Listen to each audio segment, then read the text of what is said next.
All of my Apple products is at 6 o'clock. I will call the March 25th, 2021 meeting of the Bastrop Planning and Zoning Commission to order. Would you please call the roll? Of course, Madam Chair. Debbie Moore. Here. Glenn Johnson. Here. Cynthia Meyer. Here. Matt Lassen. Present. Cheryl Lee. Present. Greg Sherry. Here. Pablo Cerna. Here. Carrie Kaler. Here. And Ishmael told us he wouldn't be here tonight. Thank you very much. We do have a quorum. Item number 2 is citizen comments. Do we have anyone signed up to speak on something that is not on the agenda? Not at this time. Okay, thank you very much. And we will skip on to item,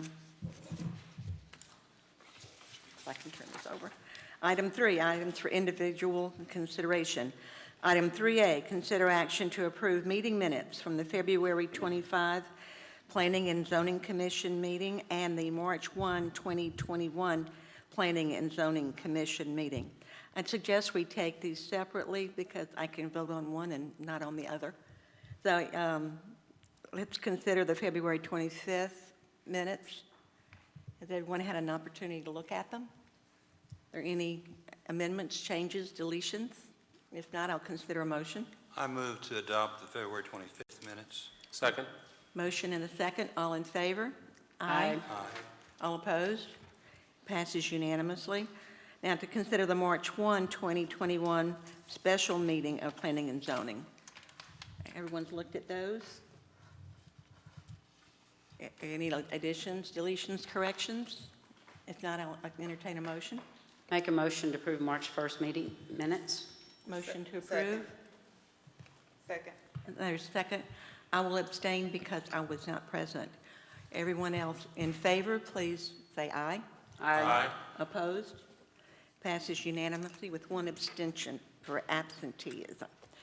Item 3B, consider action to deny a site development plan for First National Bank on Lot 2 of the Main and Spring subdivision located at 714 Spring Street that was previously denied by the Director of Planning and Development due to noncompliance with the Bastrop Building Block B3 Code 6.3005 alleys and driveway locations.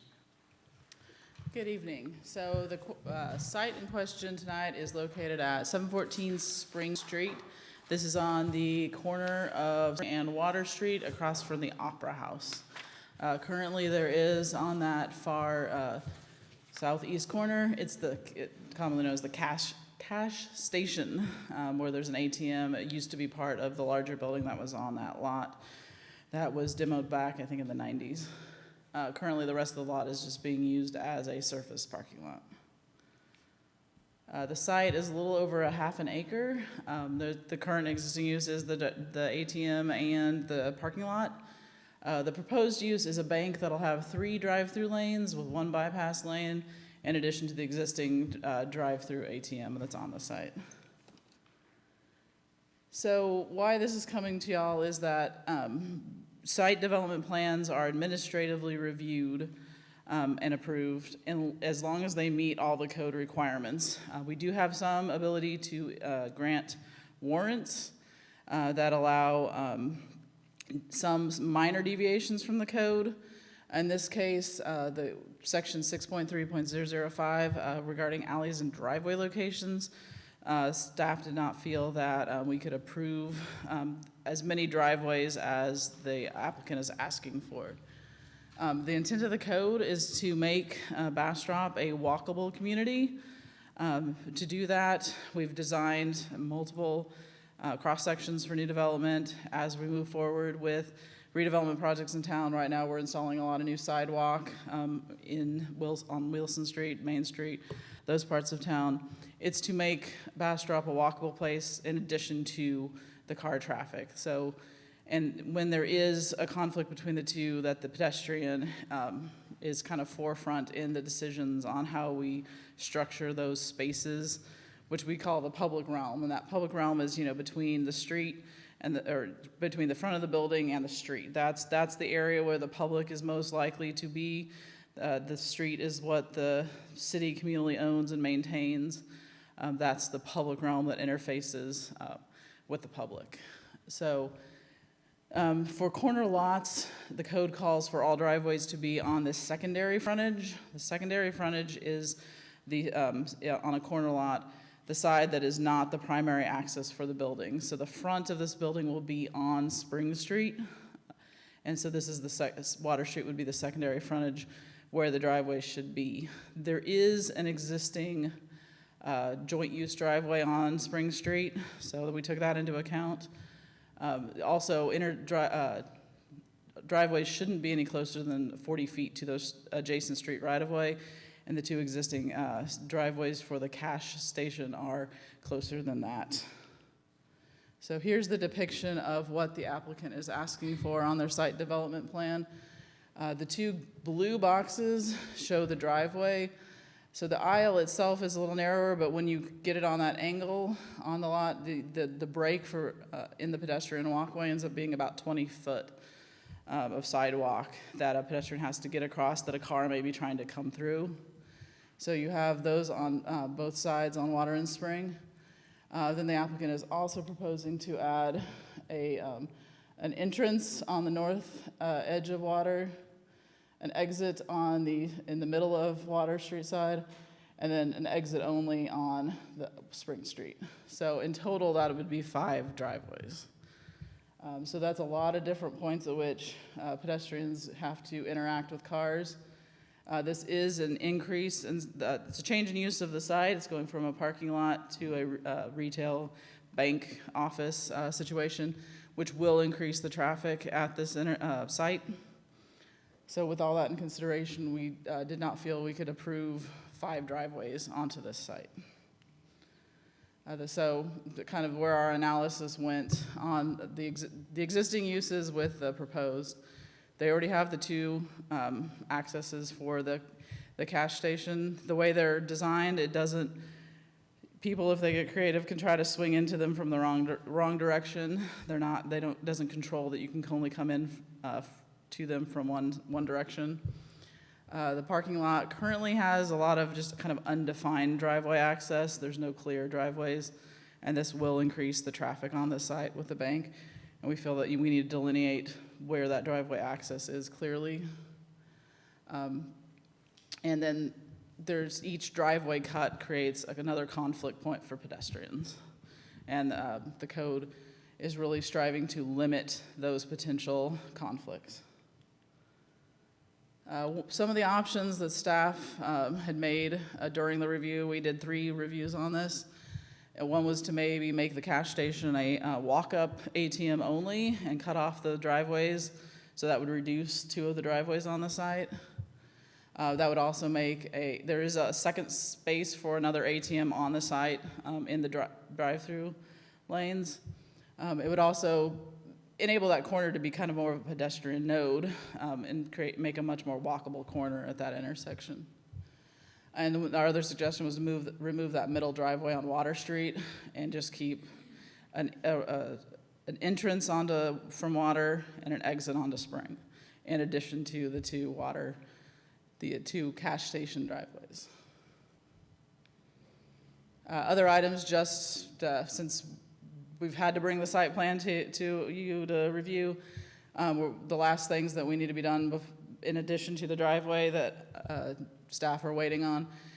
There's a existing public utility easement that bisects the site that'll need to be abandoned. They've got an application in.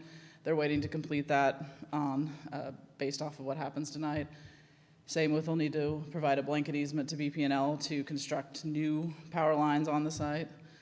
And there was a certificate of appropriateness that was reviewed by the Historic Landmark Commission last week, and that was for a decrease in the amount of clear glazing on the street facade face on Spring Street.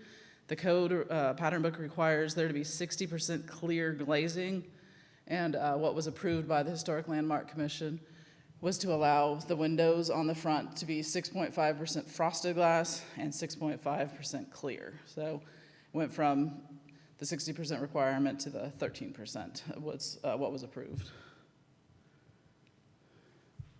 So the director recommendation on this application is to deny the application because of the driveways. Any questions?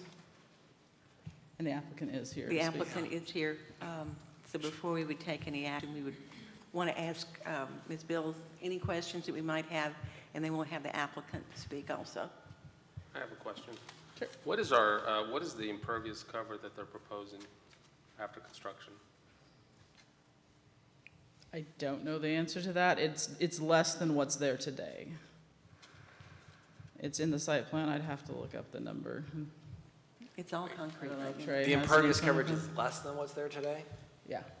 Is that possible? They're proposing a mix of concrete foundation and pervious paving. With the addition of the green space? What creates that? There's no greens, there's just a little bit. Yeah, that's what I'm remembering. Trey, do you have? Wait, can you come to the mic, not mic, come to the mic, Trey, please? Yeah, it's actually less of an impact from a drainage standpoint. They've reduced the runoff slightly with the pervious pavers and things of that nature. So the impact is less than it was in its current condition. And that's what they're required to do. So this site I'm very familiar with because I'm there 5 to 6 times a day by that lot. And that's where I exit from my business. And I'm looking at the plan, and I see a lot of landscaped areas, and I look at that lot every day, and there are no landscaped areas. There's a tiny bit of green space. So by you clearing that up, that makes much more sense about the drainage, because there really isn't much right now going on. So this makes more sense with the landscaped areas for the drainage to be better. Right, no, yes, they've Yeah. improved the level of runoff. It's less than it was prior to. Yeah, Or will be. that's not an issue, I don't think. Yeah.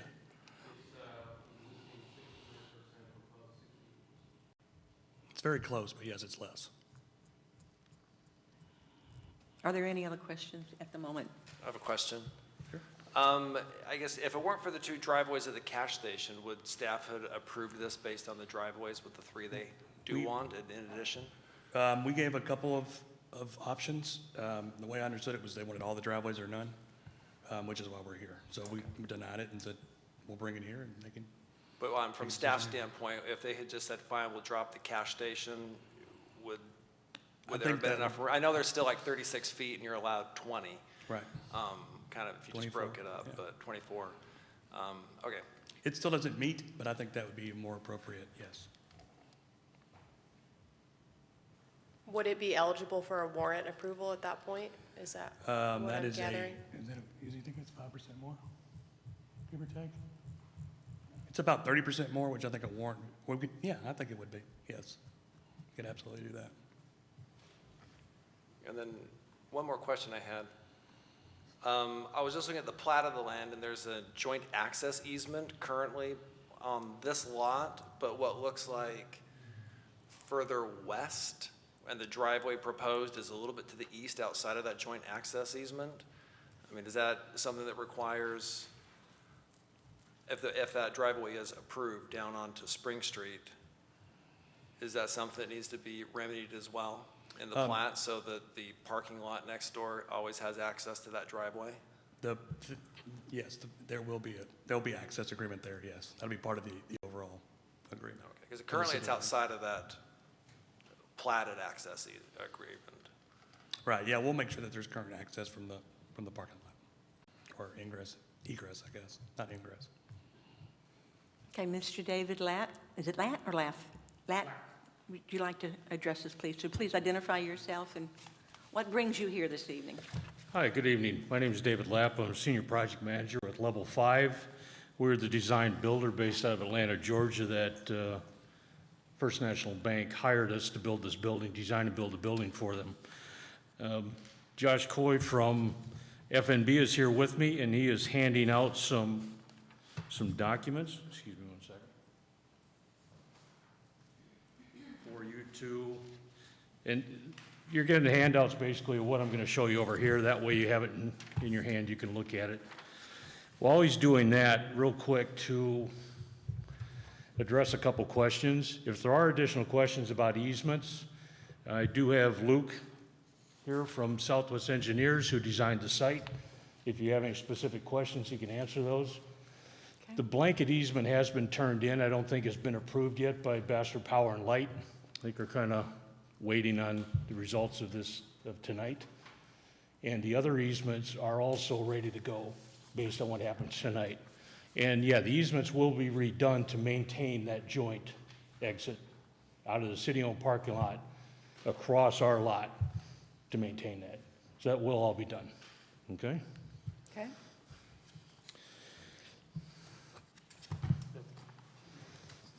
I have another question. Yeah, the existing cash station right now is operating as an ATM. Correct. And I notice on the plans it shows a future ATM on the drive-through lanes. Correct. Is there If, ever? if warranted. If they feel the traffic warrants adding one. Right now, it's going to be a pneumatic lane. So the 3 drive-through lanes right now, the first one up against the building is going to be a deal drawer, which is basically a commercial type where you can put your bags in there, put your coins, things like that. There'll also be a night drop there, you know, for businesses after hours. The other 2 lanes right now are set to be pneumatic tube lanes where, you know, you drive up, you put yourself in there, it goes into the tower, they take care of your business for you. We are going to prep for a future ATM if they feel that it warrants the traffic.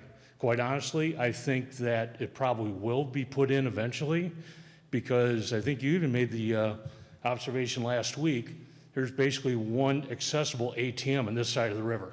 So, I mean, they do plan to keep the gas station just because they do a lot of traffic through that ATM and it's a historical, you know. People like going through that.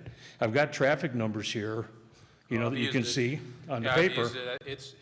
It's like Jennifer mentioned, that traffic's backed up, like several cars sometimes back Yeah. into where that exit lane coming out that you showed Mm-hmm. coming out of that parking area, it would be right in there.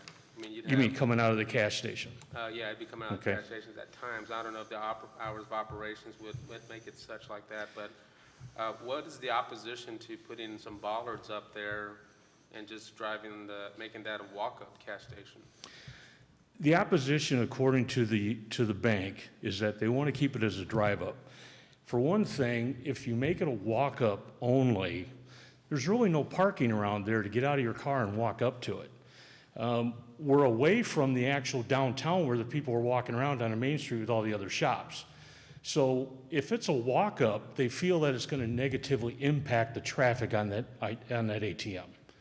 They feel that the people like driving into the old gas station looking thing and doing their business. And one thing, you know, Jennifer did point out, they're counting those as 20-foot driveways. If you've ever been by there, you know it looks like there's 2 lanes there. Well, we're putting curbs and sidewalks up, and we're landscaping that corner to make it look a lot more attractive than what it looks like right now. And that's going to be cut down to that 1 lane coming out of there. I don't think it's going to be quite 20 feet. I haven't measured the angle, but I think it's going to be less than that. So they would like to keep it for that very reason. I mean, if you look on the document that I gave you, that gas station ATM averages over 3,000 transactions a month. 43% of those transactions are foreign, which are non-customers, which indicates a high level of out-of-town or tourist traffic visiting the downtown area.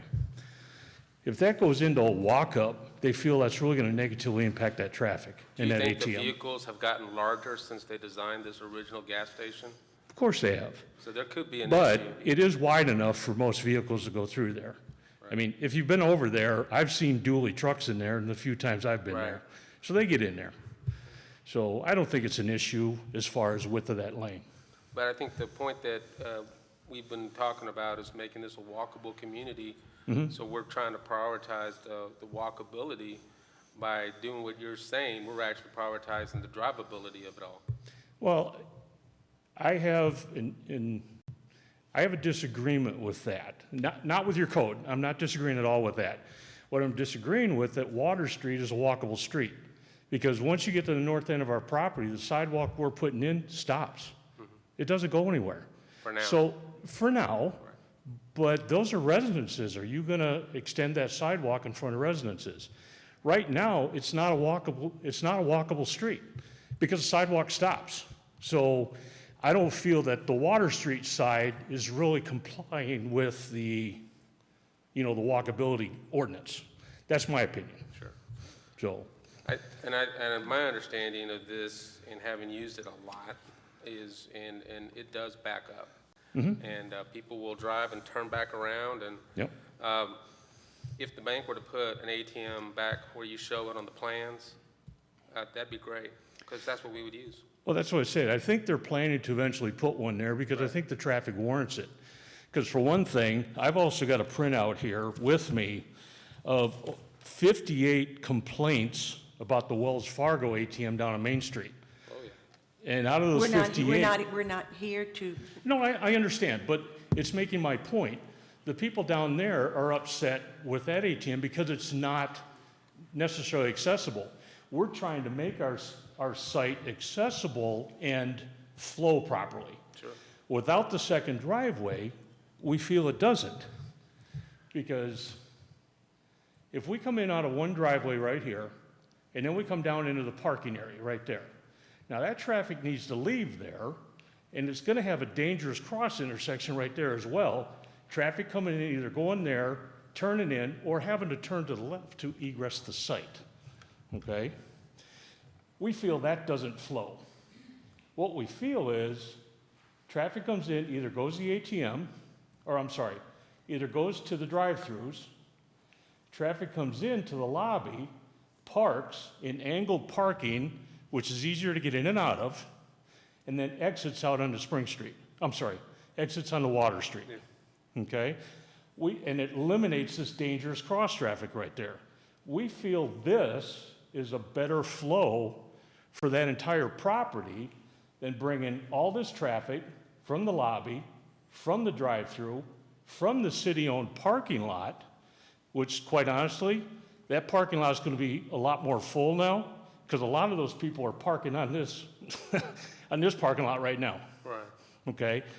So we're feeling with this situation, you're putting a lot of traffic right there. And I think that's more of a backup than the cash station ATM. You pull in, you do your business, you leave. If I could say something to that, I think it probably best is to discuss this in two different phases. There's the 3 new driveways, which I think you're talking about currently, which I think looks pretty good personally. And then we got the cash station driveways. And what the complaints about Wells Fargo are, I don't know, but I've watched Wells Fargo, and one of the big issues I have is that there's not enough room at the ATM to keep traffic from backing up into Main Street, and that's a huge problem traffic-wise. You have less room proposed for the cash station. You're going to back traffic up into Water Street past your first exit driveway up there. And you're talking about a cross-section that's going to be a problem. You're going to have people trying to exit your bank during busy hours, and you're going to have backups from the cash station. And that creates not only dangerous pedestrian traffic, but dangerous just car traffic as well. And so I feel that it's best that we discuss these as 2 different things because they're really 2 different items. I mean, I agree with you. I like the flow that you guys have versus, the convoluted parking lots need to flow, but the same traffic confusion you're trying to avoid within your parking lot by having, the panel on the right rather than the panel on the left, you're creating out in Water Street with your exit point onto Water Street. And so the same argument I think exists that we don't want traffic crossing each other. And you can't tell me, like where you have the new proposed expansion cash lane, yeah, you got all the way north and all the way east to pack cars in, and they're never going to be in the way of anything. But I actually worked kitty corner to this building for years.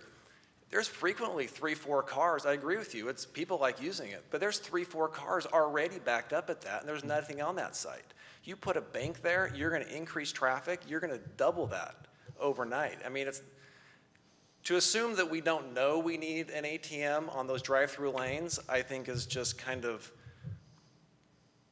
imaginative kind of thinking, well, we don't know, that's why we need this other one, but you're going to have an ATM there within a year. I agree with you 100%. There's no way that this ATM services what it needs to, but then we're stuck with 2 curb cuts that are dangerously close to an intersection, and we don't know the future of those. We don't know what's going to happen to them. And so, anyway, I think that, clearly you know my opinion on the cash station, but I really like the way you guys have designed the parking lot, and I think I think you're right. It flows better and it looks better, and I think it'll be better for your customers. And it's a wonderful site, and it's a wonderful bank going in there. We couldn't be happier that it's being developed. But I think that this nostalgia for the corner, died in the 50s, and it's got to die with it. It's supposed to be walkable. You say that Water Street has no sidewalks on it, but the city's just actually spent quite a bit of money putting sidewalks down Main Street and across whatever the streets are in the north, they have them on, and it won't be long before these have them too. Okay. Well, to address it, sir, this is Water Street, which is not nearly as busy as what you're referring to on Main Street. I get it, but you'll make it more busy because you're there. You We bring a will, presence that you need to But this appreciate. traffic isn't going to change, and quite honestly, if you go do your banking right now, do you go in a lobby or do you go through a drive-through?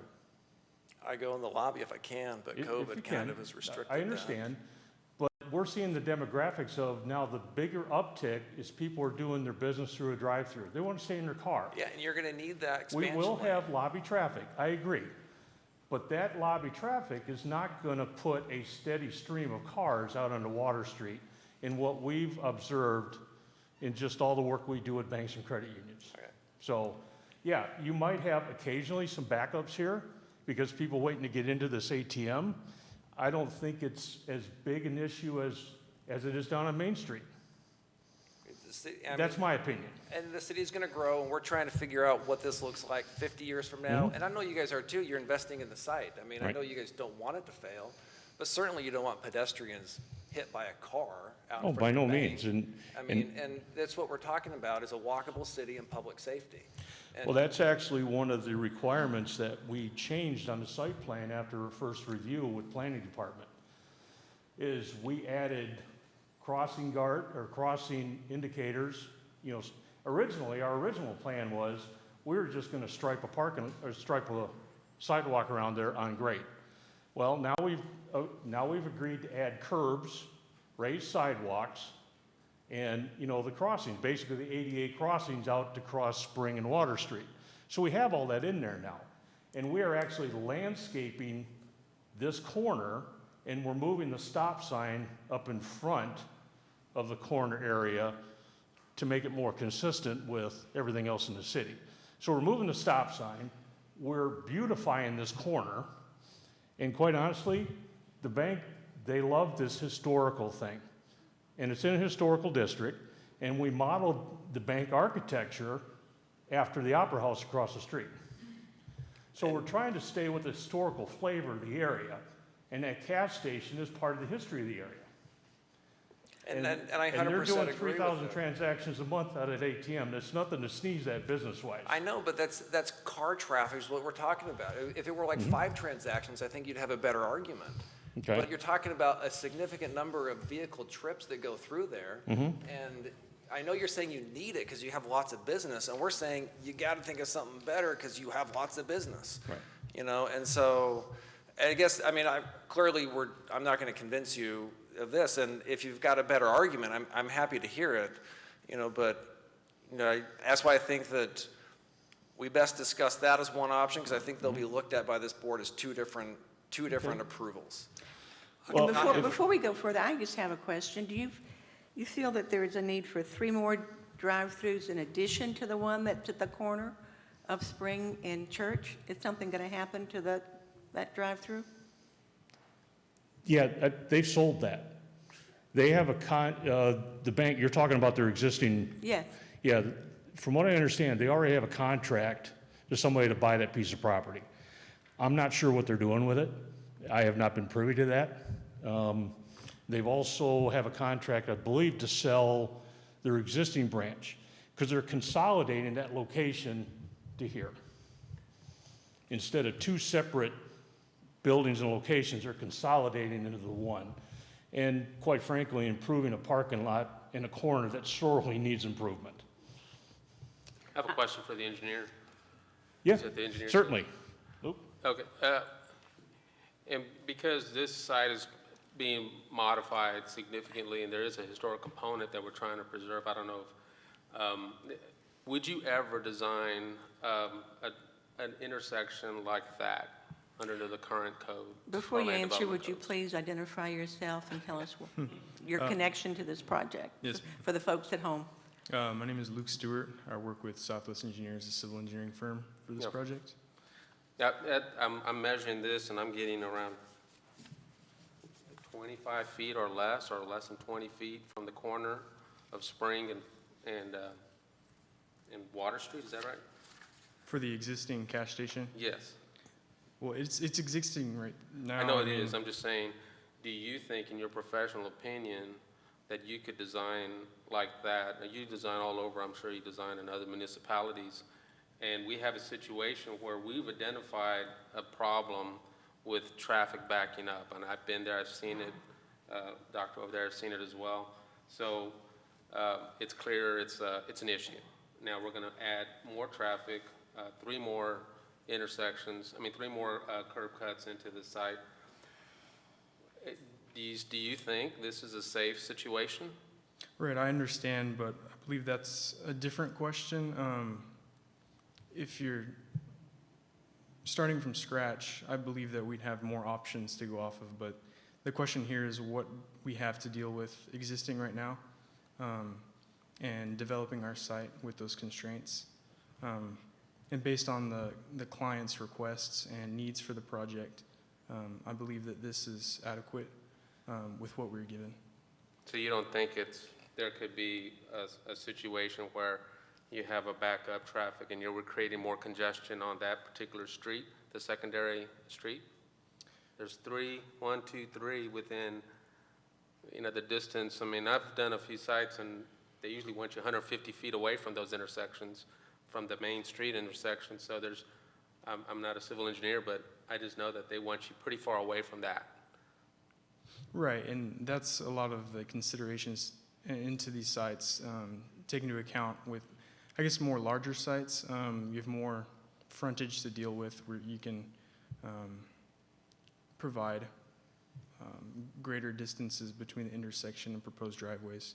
But this site, it's fairly small. Oh, yeah. It's even worse, I think. My opinion, I think if we were just to put some bollards there, we could keep everything the way it is and just say, you know what, the ATM is in the back, and we could still keep it as a walk-up. I just think always try to do something safer. I've seen it. It's people will actually drive one way, turn around, and come back around, and their car will be sticking out in the middle of Water Street.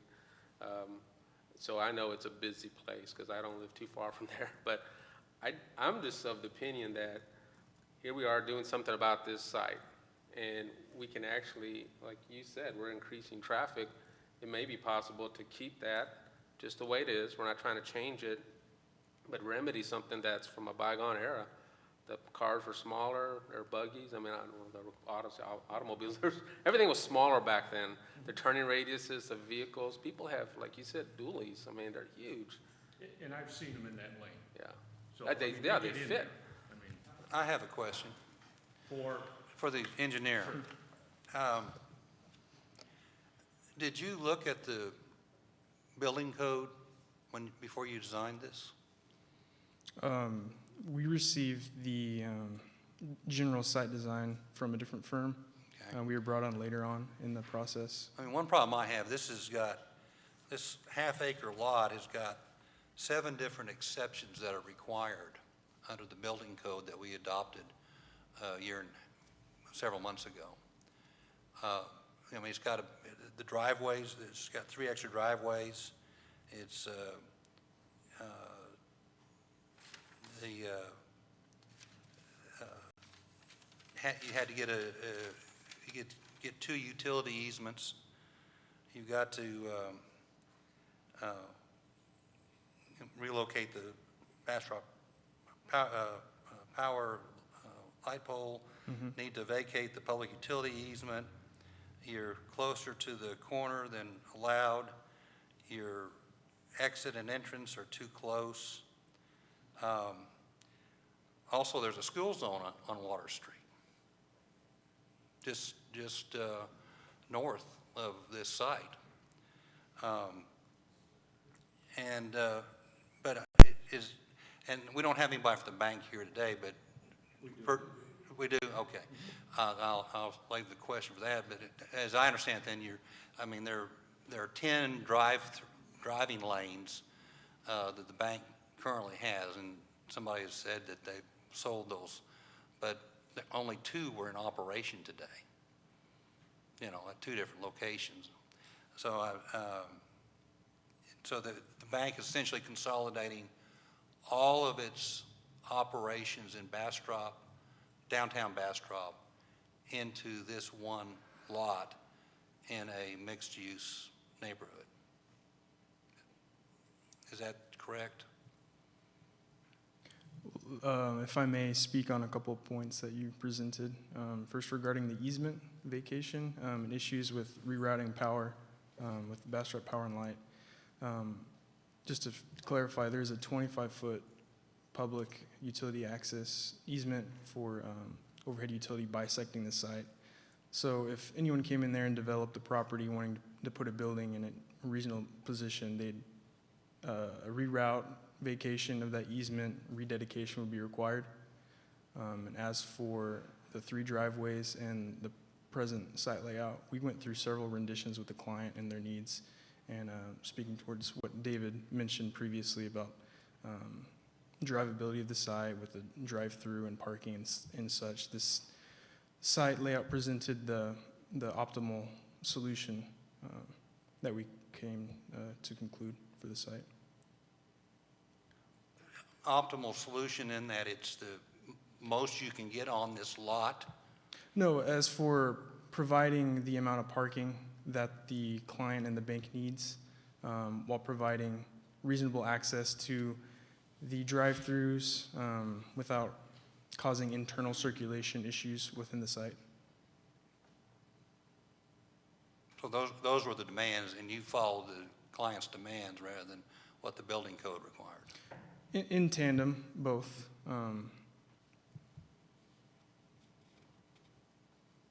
But this is unusual that 7 exceptions are required. You've already got one from the Historical Commission, but 7 different exceptions are required. Thank you. Yeah. Sure. As far as the easements, yes, like Luke said, any building that's going to go on that site was going to require all these easements. Because Bastrop Power and Light is actually taking the opportunity to put those lines underground instead of overhead. So, and they're actually doing the work. Of course, we're paying for the work, but they're doing the work. And they're actually going to take underground feeds into the buildings to the west of us. So not only are they improving the lot for us, they're improving the lots adjacent to it as well. The driveways are not too close to the intersection, the ones we're proposing. The existing driveways are. I just want to clarify that. So I don't think really we have 7 exceptions. We have 7 requirements by the city to make this property work, is the way I look at it, especially in regards to the easements. And yes, we asked for the Historical Commission consideration for the simple fact that we designed this to fit in with the history of that street, namely the Opera House right across the street. To get 60% of glass on the front of this building, it would look like a strip mall, quite honestly. It'll look like a lot of the businesses down on Main Street. And that doesn't keep the flavor of that street. As far as the gas station, in designing for the lot, we are trying to keep the historical part of the gas station alive, which was a client's request, and also provide for good flow in and out of this building. So we had 2 considerations there. Of course, we looked at the code before we designed. And that's why when we started asking for approvals, we actually put warrants in. Well, the staff felt that you all needed to see this instead of them just approving it administratively. And I think we had this discussion last week. You can write a code But in an old city, especially a historical district, there's always going to be exceptions. There has to be, because you can't comply to the code. Now, everything on the other side of the river that they're building is complying to that because that's new. But to comply to that sort of code in a historical district is challenging. And that's why we felt that we have provided what we feel is the best meld between a historical component and what is modernly efficient. You talk about backups. These two entrances up on Water Street over here, one's an entrance. That's not going to back up. The other one is going to be exit for lobby traffic only. That's an occasional car coming out of that lobby. It's not going to be a steady stream of cars. So you might have the backup occasionally, different times of the day, into the cash station ATM, but I don't think these two driveways up here are going to exacerbate that at all. You're still going to have that. We're not adding to the problem, in my opinion. May I ask a question? Yeah. I think a lot of the concern that you've heard here tonight doesn't have anything to do with historical district, historical preservation. A lot of the concerns you've heard here tonight are for safety. I For understand. the people that are walking. How would the client feel about, rather than having 3 drive-throughs, have 2 drive-throughs and an ATM for drive-through the ATM, and make the cash station a walk-up only? Since you're saying that an ATM is likely up over there anyway. Potentially. They didn't want to put one in. It's potential. You said likely, I think, earlier, so, you know. Did I say likely? I think so. I'm sorry, but it's a potential. Now, if they decide to put it in a year, that's their decision. I will tell you this, I've set up drive-through lanes for future ATMs, for future pneumatic lanes, that the bank has never put in. I've set up inside for additional cash recyclers in stations. They never put them in because they feel that they can handle the traffic that they have with what we originally designed. They're thinking about for the future, okay? Sure, and if what I suggest would allay the concerns that you've heard expressed here tonight, how would the client feel about that? I think this client is very concerned about safety, and that's, I'm sure he is. Yeah. I'm not saying he's not. Right. Reed Sharp and First National Bank have been pillars of this community for years and years and years. right. They're fine individuals, they have the community's best interest at heart, but they also have business at heart. Correct. And we have taken this whole city, this commission, the citizens of this city have taken many, many hours to express what we feel is important with the future of our community. Understood. And pedestrian walkability is one of the key things that we would like to see. And it's correct, the city has been putting in sidewalks downtown on the north side of the city, and they'll continue to do that. What Okay. I'm just asking you is is there a compromise possible here? I don't know, and I wish Reed was able to be here. Unfortunately, Reed had a death in the family, so he is at they're actually saying a rosary in about 15 minutes. So he wanted to be here. Unfortunately, he is not able to be. Josh Coy is here. He's the business development director over there, as I don't think he can actually speak to Reed's thoughts or wishes. I will say this. I know he considers that flow off of Water Street to be an integral part of moving this project forward. I know he considers that. We've not had a lot of discussion about the cash station ITM, making it a walk-up, because he's been pretty adamant all along that he wants to keep the drive-through because he feels that that drive-through is very good for this side of town, because there aren't a lot of ATMs over here. And he I'm feels, proposing putting the ATM where the third drive-through lane is, and keeping that ATM, that Right. drive-up ATM. I mean, you can talk to him about that in the future. In conversations I've had with him, they love the cash station drive-through Well, I ATM, don't and he see feels why that brings a lot of different people to the downtown area. That's their thought, and that's what he's expressed to me. I can count pretty well, and I'm not sure you're gonna get your project if you Yeah. don't do something to Right, allay the concerns that have been expressed here. okay. I'm trying to get to yes. No, I understand, but I can't make a compromise for Reed on that tonight. I cannot do that, because he has expressed to me what he would like to see happen. And I think we've taken into account what we think is safety. I mean, we're not gonna be putting a lot of traffic onto Water Street out of those other two driveways. They are more than 40 feet away from the intersection. The driveways that are there have been existing for years. We're gonna improve that corner, and we think we're gonna improve it with safety with some of the markings and everything else. We're gonna cut down the width of them to get out onto Spring Street. So, other than that, I mean, another option would be to put a turnout lane off of Water Street potentially into some of our landscape to stack cars. I don't know. I don't even know if the city would even allow that. I'm just spitballing right now.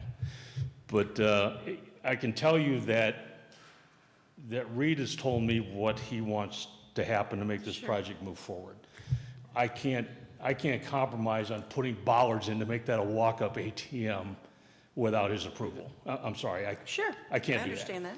Could I ask you a question, not regarding the ATM? Like Matt says, I think we have kind of two issues here. Yep. I can't see that well on this last Which one? board over here with all the little, yeah, that one. So that just looks like a hot mess to me. And, It's a hot mess. 'Cause it was and the very other hot one mess. looks like a much cleaner way. Yes. And the reason I have a huge concern about the one that's pretty messy, Yeah.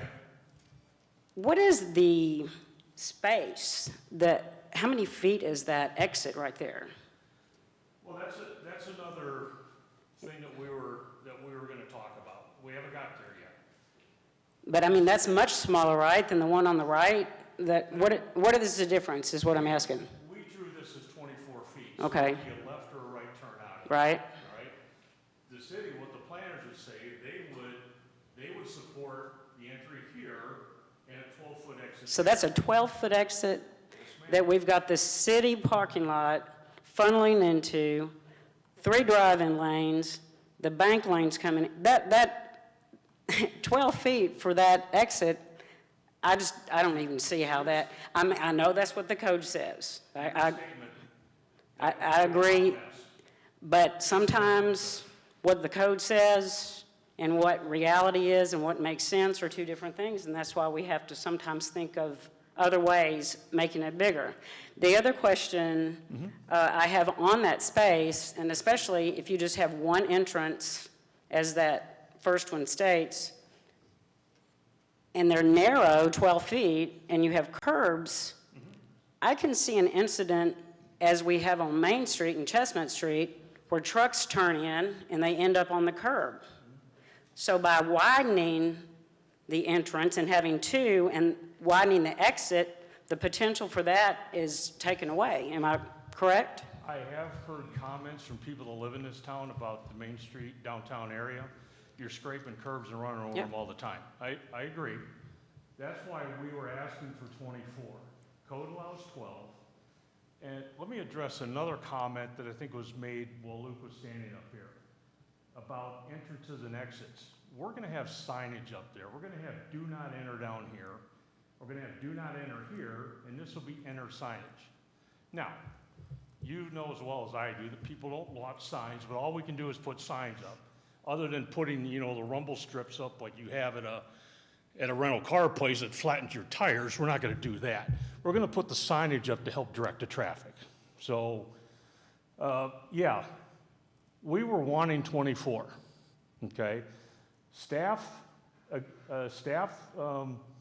said to us in a meeting that with the 24 either turning right or turning left would create more of a conflict with pedestrians and possibly traffic backups to turn left onto, to have one lane turn left, one lane turn right. They thought that would make more congestion. That is something, hey, there's a compromise. Reed will go to 12. We still think that's too small, but he would compromise and do the 12 if we had the two drives up here and we could keep the existing gas station. I know that's not much of a compromise you're asking for, Well, but I'm not, what I'm saying is I don't think 12 is wide enough because all of that funneling in, I exit that city parking lot at least 5 times a day. Right. And if we have 12 feet to compete with all the other lanes coming in, it's going to be backed up down the city parking lot. It's going to be backed up down Water Street because there's one entrance coming in. So I just see that as the worst case scenario. currently that's 55 feet wide, and that one's 26 feet wide. We're gonna go down to 112 foot, or 24 if you allow that. But the code would support 12, okay? So we're taking a significant amount of curb cuts away with the redesign. And if you look on page 2 of the document I gave you, there's a table on there that shows you what's existing. And I do apologize, there's a mistake on that, because I didn't count the two 20-foot entrances on the gas station. So actually, the existing is 154 feet, not 134. So right now, 48.3% of that parking lot is driveway. We are proposing what we've asked for at 24 feet would be 68 feet at 21%.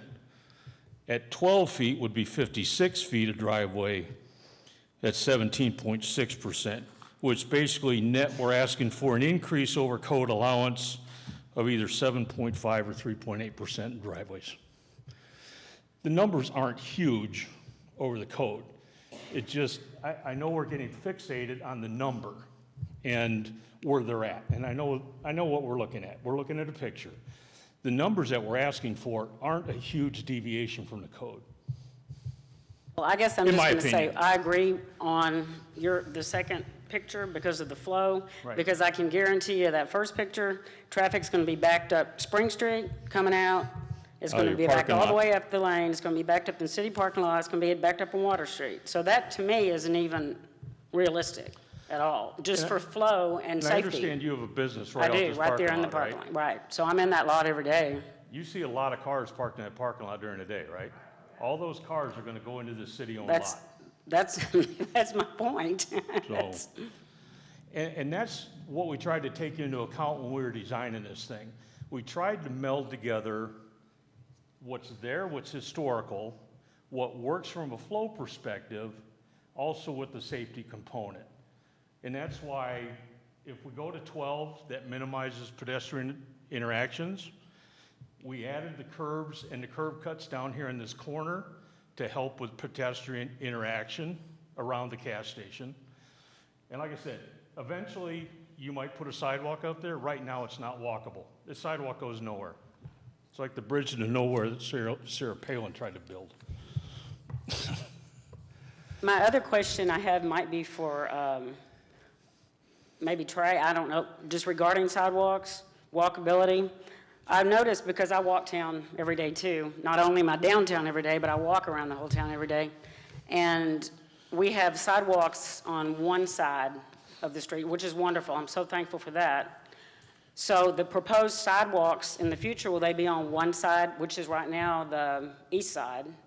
Will that be the next, say in this area that we're talking about, we put sidewalks in, will they be on the east side like they are throughout town? It kind of depends on the existing condition, but if we were to come in and reconstruct the entire street, it would be on both sides. You're going to do it both sides that way, but some areas will have both sides, some won't? So if we're working on some connectivity projects, and we're putting that where the right-of-way and existing conditions allow. But if we were to reconstruct the entire road, say for something that's a blank parking lot now, we're going to require sidewalks on both sides, like they're on the Opera House side, they're on this side as well. And we're going to follow our street cross-section that's approved per code. Even if I... Are you asking about Water Street or Spring Street? Oh, okay. Right, so if the property across the street on Waters, is it a spa now, right, in real estate office, if that were to develop, they'd have a public frontage requirement as well. So they would have sidewalk on that side as well. Okay. And the same driveway requirements. Thank you. I have a couple of questions. So the exit that's going out on the one that's not a hot mess, the other one. That's going into the parking lot, right? You're talking here. That's going to the street, Yeah. correct? And then the arrow, there's an arrow going out from the, City-owned no, parking lot.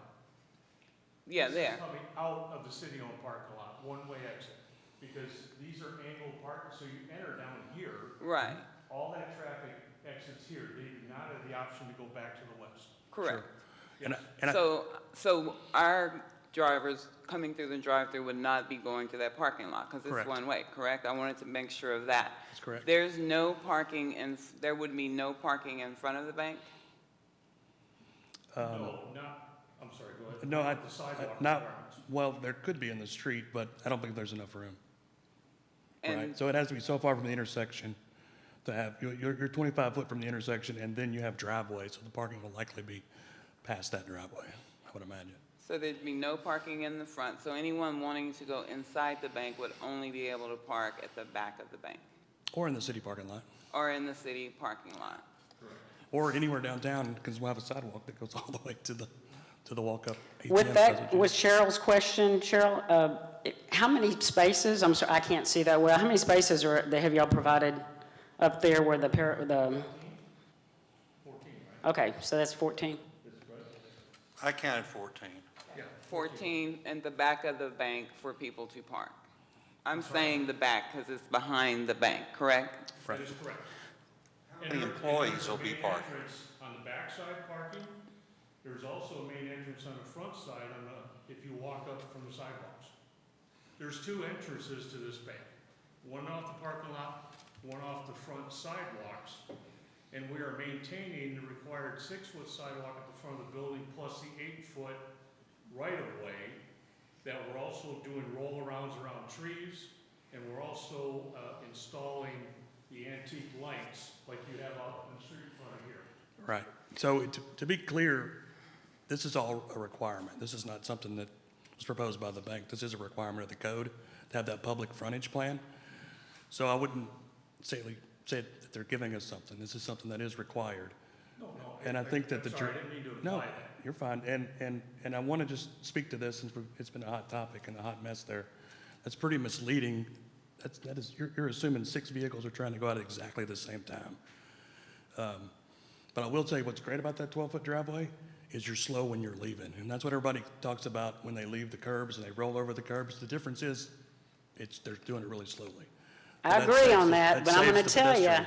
you get on Chestnut Street, there's only so slow you can go, and then traffic backs all the way up down. So functionability and speed are two things, and I think a 12-foot is just, because we're seeing it Right. happen, it's a little narrow for a lot of traffic to go through and turn. I certainly mean, welcome to I that. just think that that parking lot is full every time I ride by it.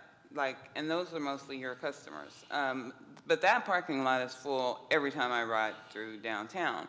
So I don't see that as being an option for people to walk or park and walk to the bank. It's going to, again, cause more congestion, more frustration. People aren't going to have anywhere to park. People are going to have to then drive around the park or park further away from the bank and walk over. I don't, and I've been staring at this thing and listening to all the conversations, trying to figure out a better path. Yes, that drive-through is historic. It's been there forever. I have found enjoyment out of it. I've also found fear out of it. When I'm there late at night, I'm checking to make sure no one's coming around the building. But it is a historical marker in town. However, I don't think most people would care if that ATM is there or if it's at the drive-through. We just need money. We just need to get money out of the ATM. So, and another factor that I don't know that you have considered is that when I've seen people literally sit on Water Street on this side to wait for somebody else to leave the drive-through.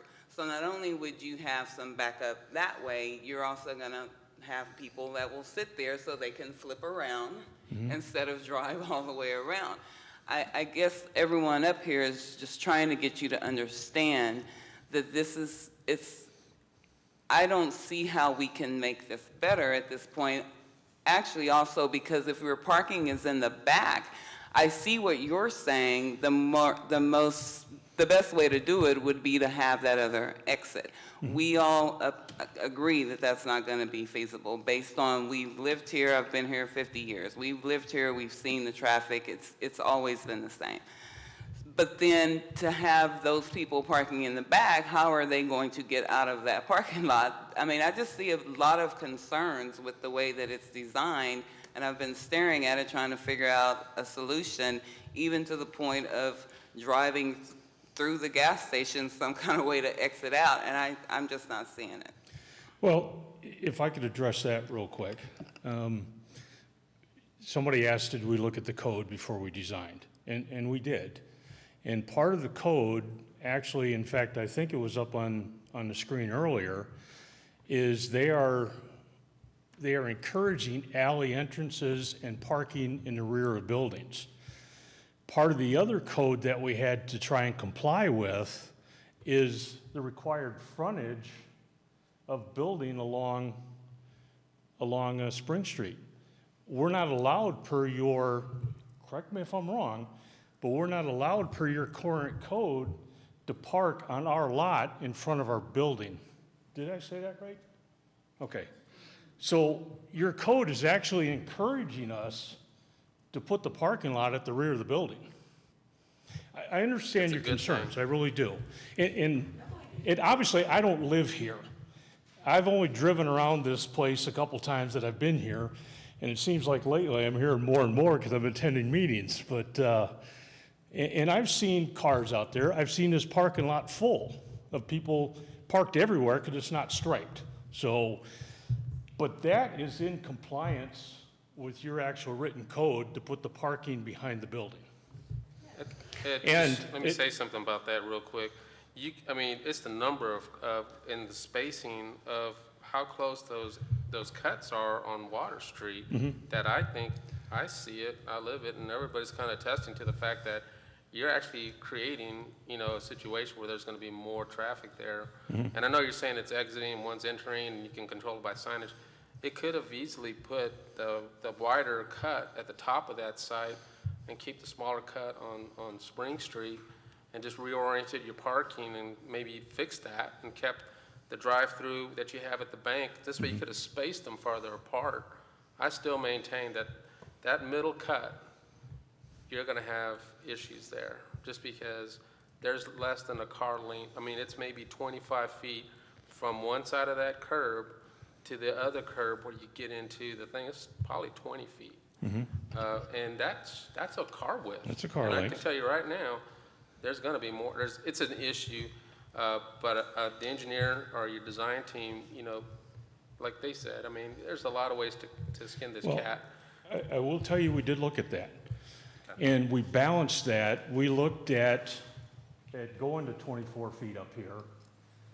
And unfortunately, we had to have a balancing act between our storm drainage, because then we were going to kick our pervious cover way up because we're taking away a lot of landscaping.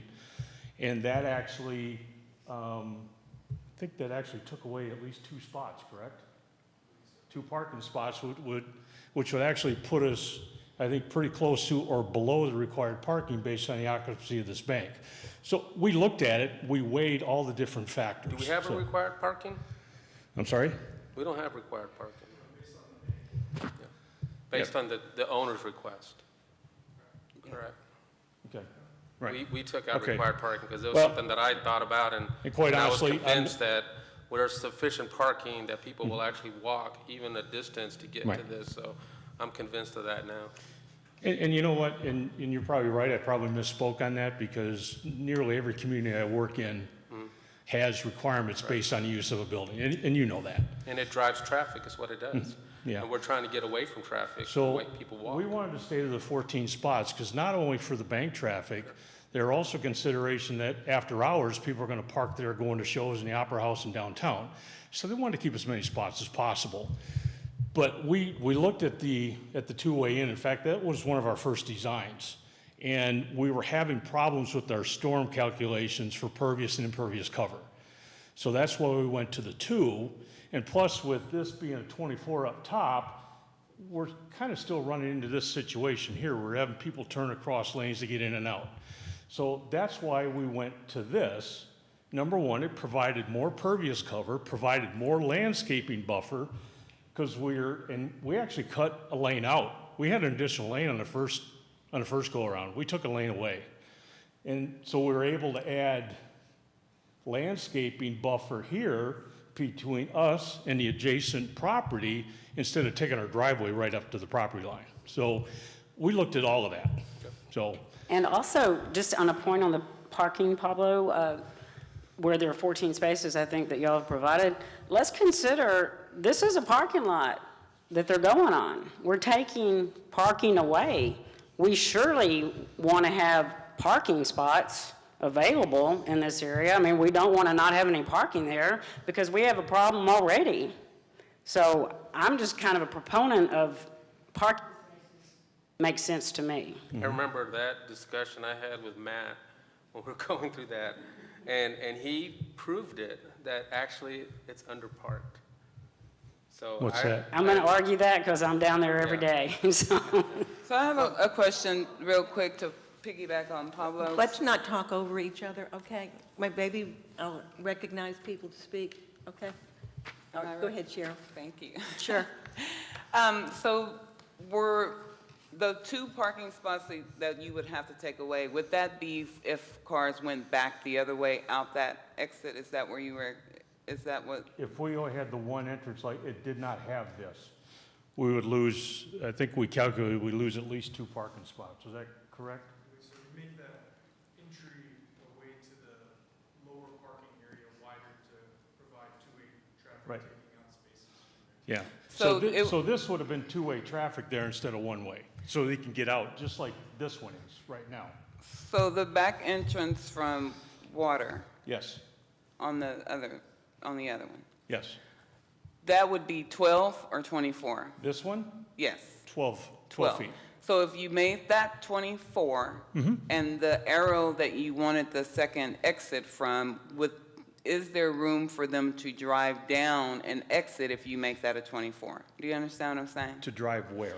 So To drive around here? Instead of coming out at Water, the exit, they would go back up to that back end exit.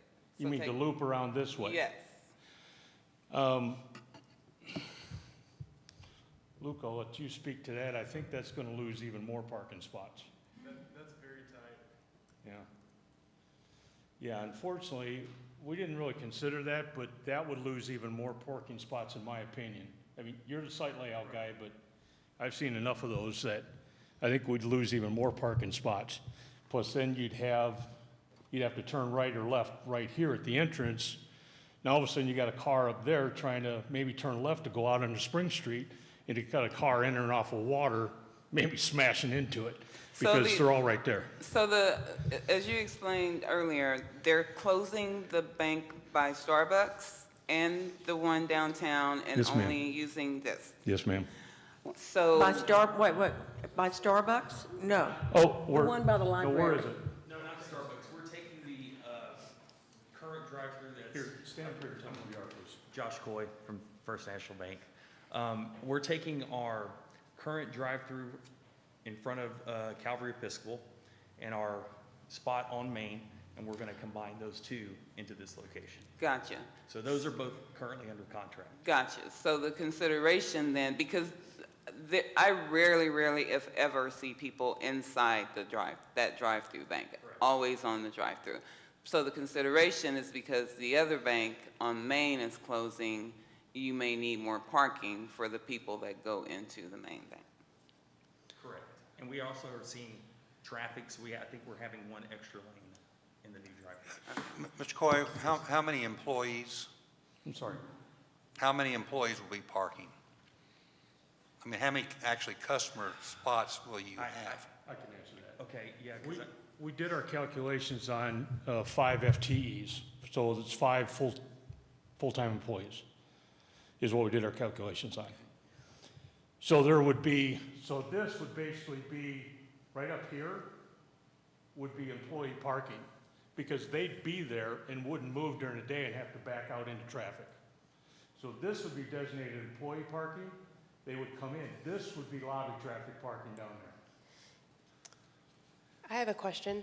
What is the minimum number of parking spaces required per the building code for a site this size? What I understand, you don't have one here, right? No, that's zoning code. I'm What's the sorry. building For just the code? building code, it would only be the handicap spots that would be required by the International Building Code. It'll be, and I think it's 1 for this office space. Okay. Last question. And This like is I a- said earlier, I'm sorry, like I said earlier, a lot of communities in their ordinances actually have requirements on the number of parking spots based on the size of a building. And you don't here, correct? Right. What, well, One quick question. Hang on a second. Did they give us, did the bank provide us an average or a mean of how many people actually go inside the bank in Maine on a daily basis? Do you happen to know that information? Come to the mic, please.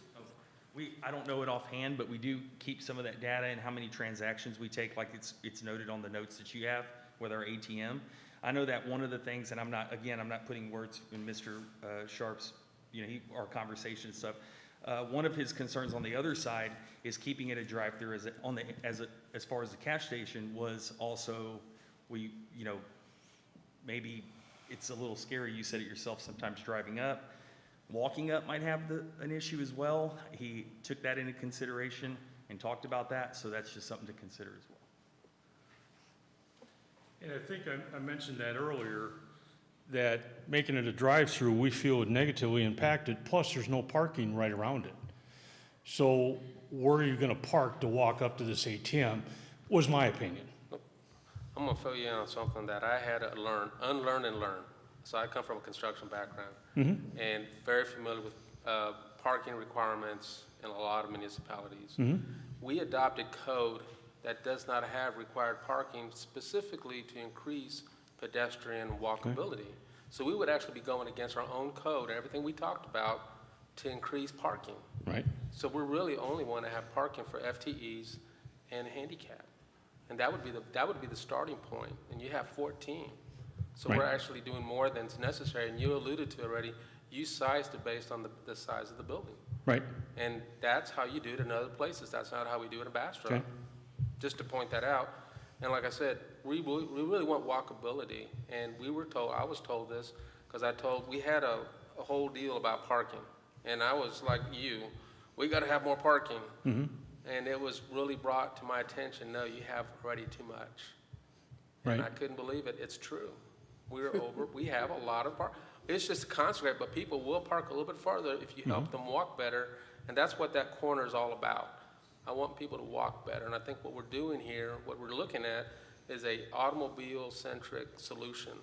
And I think that's kind of why they were asked, did you read the code? It's not really to match code, but the spirit of the code, I think, is what you're challenging us and saying, the spirit of your code is wrong. You need more parking than you think, and the traffic circulation is this, and that's why we're at this odds, I believe. Well, first of all, I don't think I'm challenging your code, okay? I heard the statement that this might be misleading because we're showing every lane. It's also misleading to say I'm challenging your code. We designed based on the number of spots that the owner wanted.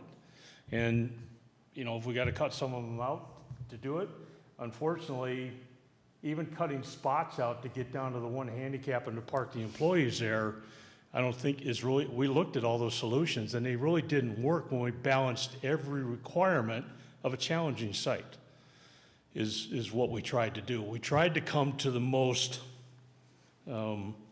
workable solution is what we tried to.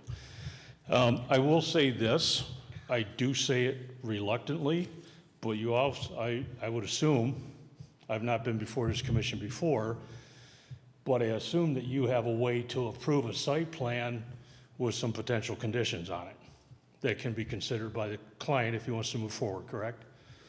If you wanted to put a condition on it for Reed Sharp to consider, I don't think he's gonna like it, but, I know that he feels that this flow is better. If you want to put some sort of condition on a cash station, I don't know. I don't think he's gonna like it, but I'm sure that's your prerogative if you want to do that. Ms. Myers has a question. want to respectfully disagree with you, Pablo, on the parking issue, because I have been on Main Street for over 35 years, and I can tell you, we do not have too much parking. I disagreed with Matt on that study, and I did my own study, and I promise you, we don't have too much parking. And if you don't have parking available, people are not going to come. Just like to the bank, if they can't provide parking, where their customers are going to park, because the lot to the side, the city lot, is full. So I'm just going to disagree on that point. And I will. I think we've pretty well beaten the horses until I think the horses are ready to give up. Can I make one more statement to that? Sure. If you wouldn't mind, I'm sorry, I didn't mean to interrupt you. You heard Troy make the statement a few minutes ago, and I'm sorry, Cheryl, I think you made the statement, Ms. Lee, that you see more of the traffic in their drive-through than you do in their lobby. That's a function of what you just said. People can't find a place to park in front of their existing branch. That's why they don't go inside, they go to the drive-through. I think here you're gonna have a combination of people that wanna go in the branch, talk about loans, talk about investments, and then you're gonna have people that just wanna go through the drive-through and make a transaction. And you're gonna have people that wanna hit the ATM there out of their car and make a transaction. So, and Thank you. We do have several options. We can approve with conditions. We can defer it until you go back and talk to Mr. Sharp and make him aware of the discussions we've had here tonight. And we can go along with the staff's recommendation to disapprove. If you would want time to go back and talk to your client, we might be able to get a motion passed for that. my only question to that would be, what would the timing of that be? Would it be a month from now? If necessary, we can always call a special meeting if that's the desire of the. Because, I mean, and this is no fault of yours, no fault of the planning staff. We have a challenging site. From a construction standpoint, I'm behind schedule right now. I know that doesn't mean anything, and that should not be part of your consideration, but I don't want to sit there for another month without being able to apply for building permits. So if we could do that quickly and have some additional discussion and some additional consideration, I mean, I think I'd be open to that as long as we're not sitting for another month. Or, because I know per your regulations here, I can't even apply for building permits until I get an approval on a site plan. And that's another 30 days. So, Mr. Job, tell me about the timing if it's deferred right tonight. We could certainly schedule something really quickly if you like. I don't know how much time you want to, if you want to discuss a special meeting, we could circle back around and do that early April maybe. That gives you a week. I'm only speaking for myself. I would not want to have a meeting before they could come back and talk to staff. And we Right. received your recommendation as to anything that might have occurred that's a compromise or might fit our codes better. We could certainly meet with them, I believe, next Thursday. You have to check the calendar, but yeah, we could meet with them next Thursday for sure. What's the pleasure of the commission? I don't want to just speak. I'll make a motion to defer. I would be open to trying to reach a middle point. I want to make a motion to increase Hang the on, size Matt, of the hang drive. on just a second. You have your mic on. Do you want to say Yeah, something? I mean, if it's up to the client, I'm happy to come back. I mean, I think that, like I said, in my mind, we have two separate issues here. And honestly, from my standpoint, like I've mentioned before, I don't mind their parking scheme. I know that we're trying to create fewer parking spots. I think that is a wonderful argument when you're looking at Lowe's and Home Depot, who create hundreds and hundreds of parking spots that are maybe only filled on, the day after Thanksgiving or something like that. Yeah, we don't need as many parking spots. We're talking about a bank who wants to do in-face business with people. That's how I like to do business. I would really be ticked if, you're coming home, you go to your bank frequently, you couldn't find a parking spot. Yeah, that bothers me as a business owner and someone trying to, do business the way I like to do business. I don't want to talk to someone on Skype. I don't want to do it on the phone. I want it to be like Cheers. You walk in, they know your name, you say hi, you get your banking done, and you can only do that with parking spots. So I think the parking issue is a little bit different here as far as getting rid of sites. This isn't Home Depot. This is an area that does have parking that can be used. It's not an excessive amount of parking. But at the same time, I think that the cash station is kind of a non-starter as well. Depending on how this comes back, I can tell you that a fair amount of people are going to vote pretty solid along that line of the cash station. And if the answer is going to be no, we may as well vote now and let you know that it's not going to happen. And I think that's, and don't mean to necessarily speak, and people may not want to tell you how they want to vote on it, but I see that as a pretty fundamental issue, especially. And so I would be happy to make a split motion, kind of what you're saying, with conditions, approve parking as is, the red new driveways, and disapprove the blue stuff, get that closed in, but.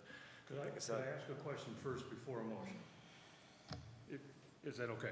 Yeah. I don't want to overstay my welcome here. If, in a scenario we're talking about, would this commission, if once I go back and talk to Reed, and I say, okay, here's the deal. Everybody likes the flow that we're showing over here. Would the condition then be if that cash station somehow turns into a walk-up only, and we put another ATM in the drive-through in the parking lot, would that then be an approval? I would happily make that motion. We'll see if someone seconds it, and we'll vote on it. Well, we're not ready for a motion just yet. Hang on.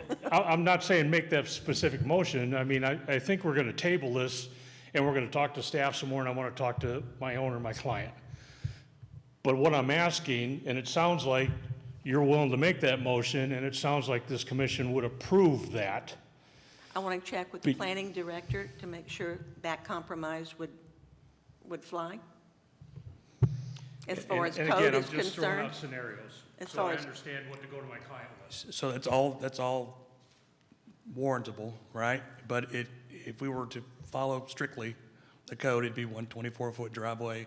But we're talking But about we're talking possible about- compromises. That's right. So I certainly think closing the stuff in blue, is what you called it, would be a good way to go. So you're nodding. Okay, thank you. Yes. Pablo? And that could possibly be done just through warrants and not even coming back to the commission. I think so. I think we could do that. So if you were to do that, then we could handle it administratively if he agrees to go to pedestrian on the gas station. Is that what I'm hearing? Right, And so that we would. puts you a month ahead of schedule from now. And again, That's right. I'm just looking at scenarios because I need to talk to my client. Right, that's right. I think that'd be acceptable. And what about, real quick question, what about the, I don't have to get it, because I'm You're pretty good, loud. you're good. What about the, Come to the mic, please. is it only I'm just writing it down, I want to make sure I'm, relaying this back. Is it keeping the 24-foot? And is that what the compromise? I believe, right, Matt, we're talking about the right. If it's Wait, warrantable, if Matt. it's warrantable, yes. Wait, Matt, hang on. Cynthia was talking. I believe, Josh, that what we are saying is the last picture on the right, that picture right there, not considering the ATM at all, that is the picture that we are saying we would consider and agree on, correct? That's what we're saying? 20 that's, feet. As opposed to the 12-foot. So Yes. what's been submitted is what you see on the screen. Right. Right, and that's the 12-foot. That's what I thought we were speaking about. no, we're speaking about the 24 feet. Right, this is new, right. If that is the case, is the 24-foot so you can, I don't think it enhances the pedestrian walkability, if that's what Well, you're saying. my problem is, what we've been talking about the whole time is the huge bottleneck that's going to happen with 12 feet. So 24 feet makes all the streets around much more flowable without backup, plus the city parking lot. So that was my big problem to begin with, at the whole presentation, was the 12 feet exit of a bottleneck down there. Sure. So that's why I'm talking about the picture on the right with the 24 feet. And I thought that's what we were talking about.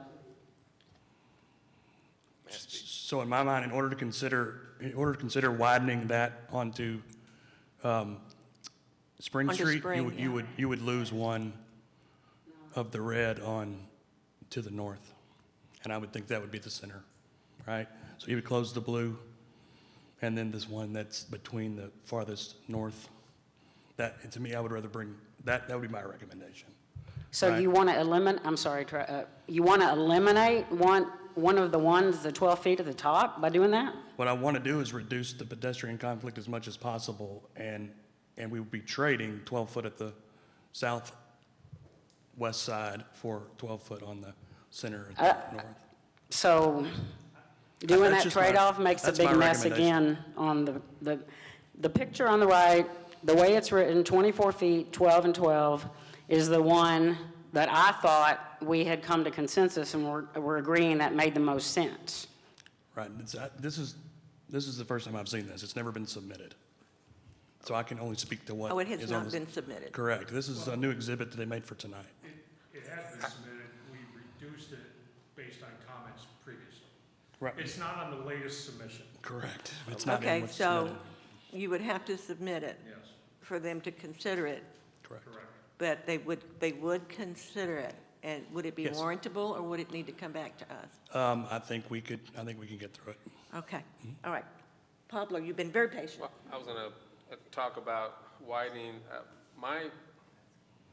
if you widen the one on the southwest corner, that red box, to 24 feet and create a two-way traffic scenario where you have traffic coming out of the drive-through lanes and traffic going in, I don't know if that's a smart thing to do. I like the idea of having a one-way sign there and creating the two-way traffic at the top northeast corner, but that may mean they have to reorient their parking, or I don't know how that would, and that's an engineering issue right there. They could just, but then their opposition to that is they would lose parking. And, Right. and that's where we're at with it. But if you do that, I mean, I think it cleans up. That middle red box on the west the side, problem. I think is too close to those blue boxes. And that's what I'm thinking is the problem with this layout. Well, we're talking about not having any cars going in those blue boxes. Right, well, that'd be even better. Yeah. I mean, I think that would make it completely walkable, but they Yeah. still need to have two-way. I agree with what everyone's saying here, and I was on your side. I do believe you have to have some customer parking. Yeah, Sure. absolutely. Sure.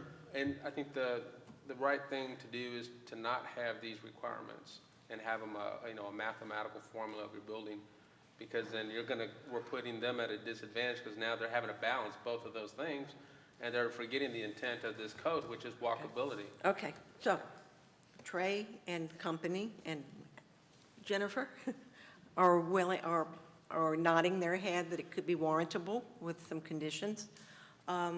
And we would not even need to come back to us.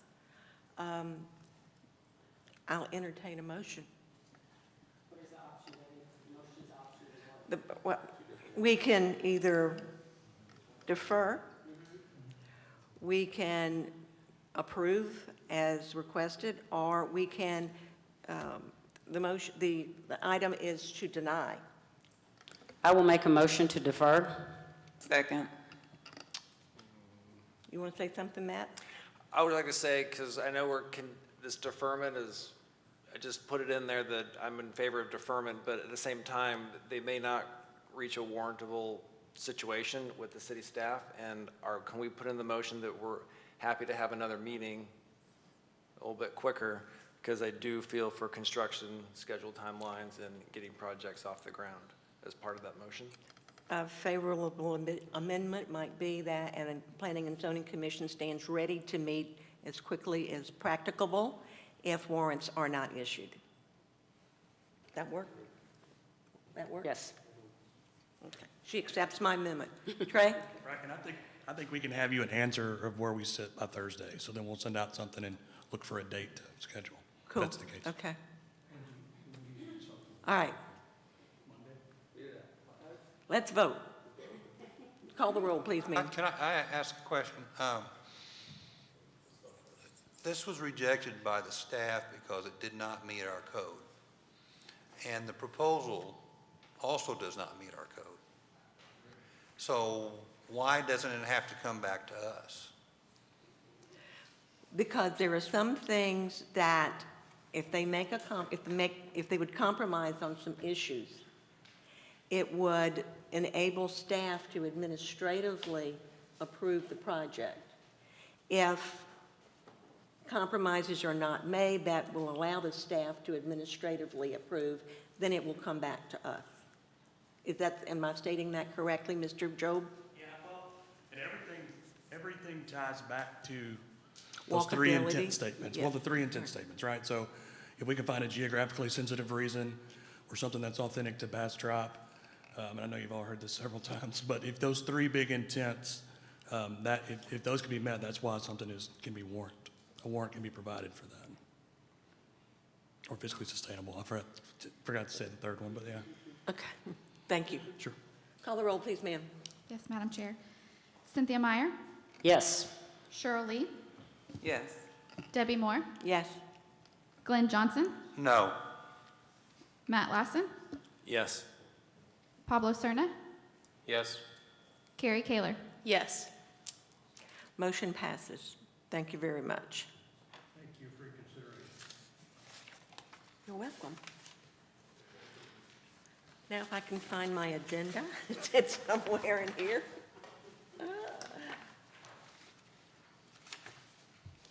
I'm getting close. I'm getting close. I can see it. All right. We will enter into items number 4, workshop, item 4A. Discussion on rules of procedure for the city council and boards and commissions of the city of Bastrop, Texas. And we saw the need tonight for some rules and procedures. Yeah, so I just thought I'd go over this. I don't know that we've really, I think I've handed it out in years past, but we haven't really touched on it, but I just thought it'd be a good refresher to remind y'all that, so the city council adopts the rules and procedures for the city council and boards and commissions. They review this yearly, and this last version was adopted in September of 2020. So this, I gave you all physical copies of it at our last meeting so you could study it thoroughly. So this gives you the basic layout for how you're gonna run a meeting. So this is how our boards and commissions and our city council operate.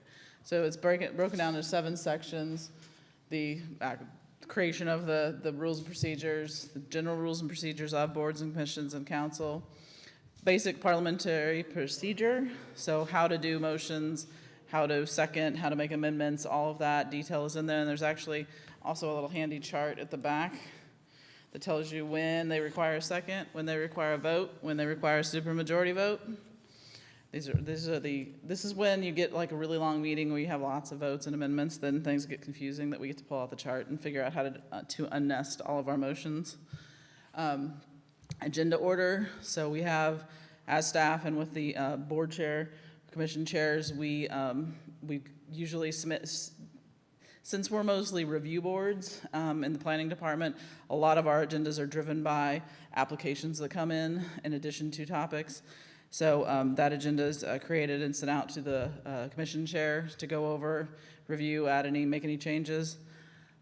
Then there's the rules governing the citizen comment, specific rules on when people need to sign up to speak before a meeting, and then the role of the council liaisons to this board. So are there any specific questions? This is just kind of your handy guide.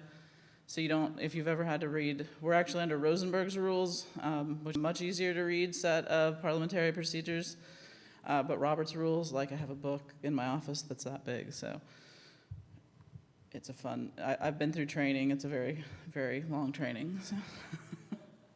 But this is a nice little kind of how-to guide that you can refresh. If you have any questions, I will attempt to answer them. If not, we can move on to the next topic. All right, thank you.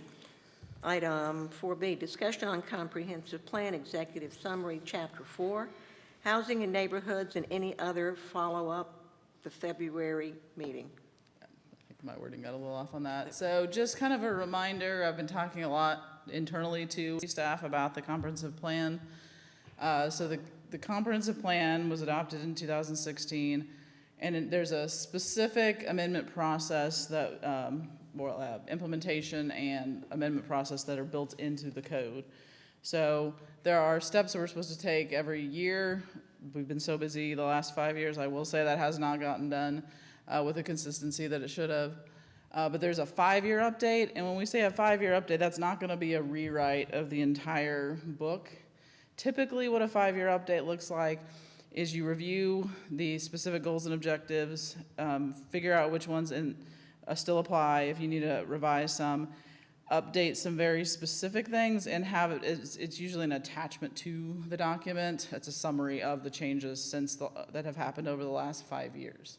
And then at the 10-year update is when you do that larger effort that you guys did back in 2015-16. That's when you start to look out another 10 years on the plan and push it out to 2046. That being said, there are specific sub-studies and plans that are done as part of the comp plan. The Transportation Master Plan was one that was adopted in 2017. There was a Parks Master Plan that was last adopted in 2015. And they just adopted the Cultural Arts Master Plan in 2019. So these are all more intensive plans or studies that came from the comprehensive plan. Looking to this update, what we're in the process of doing right now is looking at what we need to update and put forward for budget requests next year. So that's part of what we're doing by talking about the code, or the comprehensive plan, seeing what kind of in-depth look we want to take on specific sections. Stuff that staff has been looking at, specifically updating, because things have moved so quickly here in the last 5 years, is doing maybe a more in-depth facilities plan. We definitely need to do more than just a regular 5-year update to our future land use plan, because there's a lot of it that does not match with our new B3 code. The Parks Master Plan was last adopted in 2015. You should update that one every 5 years. There are grant opportunities at the state level that you have to keep that plan current for. And then one of the things that we've been looking at is updating the Transportation Master Plan to address the voluntary ETJ. Right now, the comprehensive plan only looked at the statutory ETJ, didn't look into that area A. So revising it at least in those fashions. So specifically tonight, we're talking about just the housing and neighborhood chapter 4 section. So in this section, this is a lot of our demographic information for the city. It's our housing types and mix, housing conditions and occupancy, housing affordability, the neighborhood development, and then the goals and objectives for our housing needs in the city. So this is a section, we would not definitely want to rewrite this section, but we want to update some key statistics in here. So I think definitely updating our demographics, hopefully the 2020 census numbers should be coming out soon. So we'll be able to start using those and update at least our basic population, our housing numbers, how much we've grown over the last decade. And we'll be able to do that basic demographic analysis to supplement this section. And these are the goals and objectives. These are things we may want to, I think a lot of them are still fairly relevant, and I think parts of our B3 code definitely were targeted towards these goals. So I don't think they're necessarily ones we've accomplished, but I think they're things that we need to continue. So Since B3 wasn't in existence when we did this, there's lots of references to form-based codes. Are we going to put a summary in there of B3 and how it differs and what the goals? Yeah, I think in the executive kind of summary, our 5-year update, we'll do that, but I think specifically for chapter 5, the land use plan, we will need to actually update that section, because that is the section that governs when we are looking at rezonings in town, what we should be looking at, and it was a more use-based, future land use map previously, and the descriptions don't really match up as well with our form-based code, so we would want to revisit that section specifically. But overall in the housing section, I think much of it is still relevant to our current code and the current demographics of the city. Any questions specifically on this section? actually was able to read a little bit more into this one, so I thought it was great. I mean, the form-based code was a great start. Really forward thinking at the time.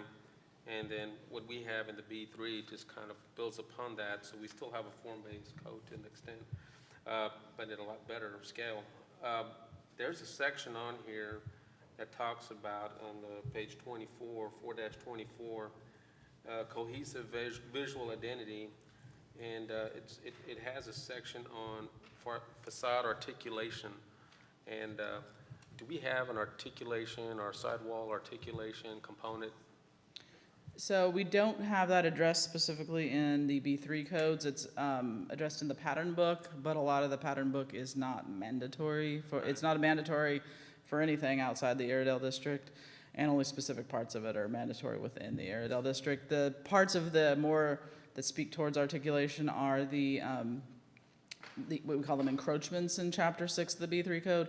You're required on the front of your facade to have a porch, if you're a house, a porch, bay windows, awnings on commercial structures, and that creates that interface with the public realm, the street, but no specific articulation requirements for either vertical or horizontal articulation. And just for everyone's knowledge, there are other municipalities that require this. You can't basically have a 40-foot solid face building just straight across.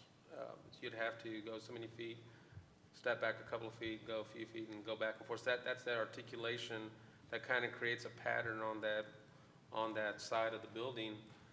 We don't have that, so you could potentially have a situation where they're in compliance with the code, but it's just a big square, flat side wall building. And I think that they picked it up on this, and I thought, I don't know if that's something I'll look into and present, but I think sidewall articulation, Round Rock does it, City of Austin does it, Georgetown.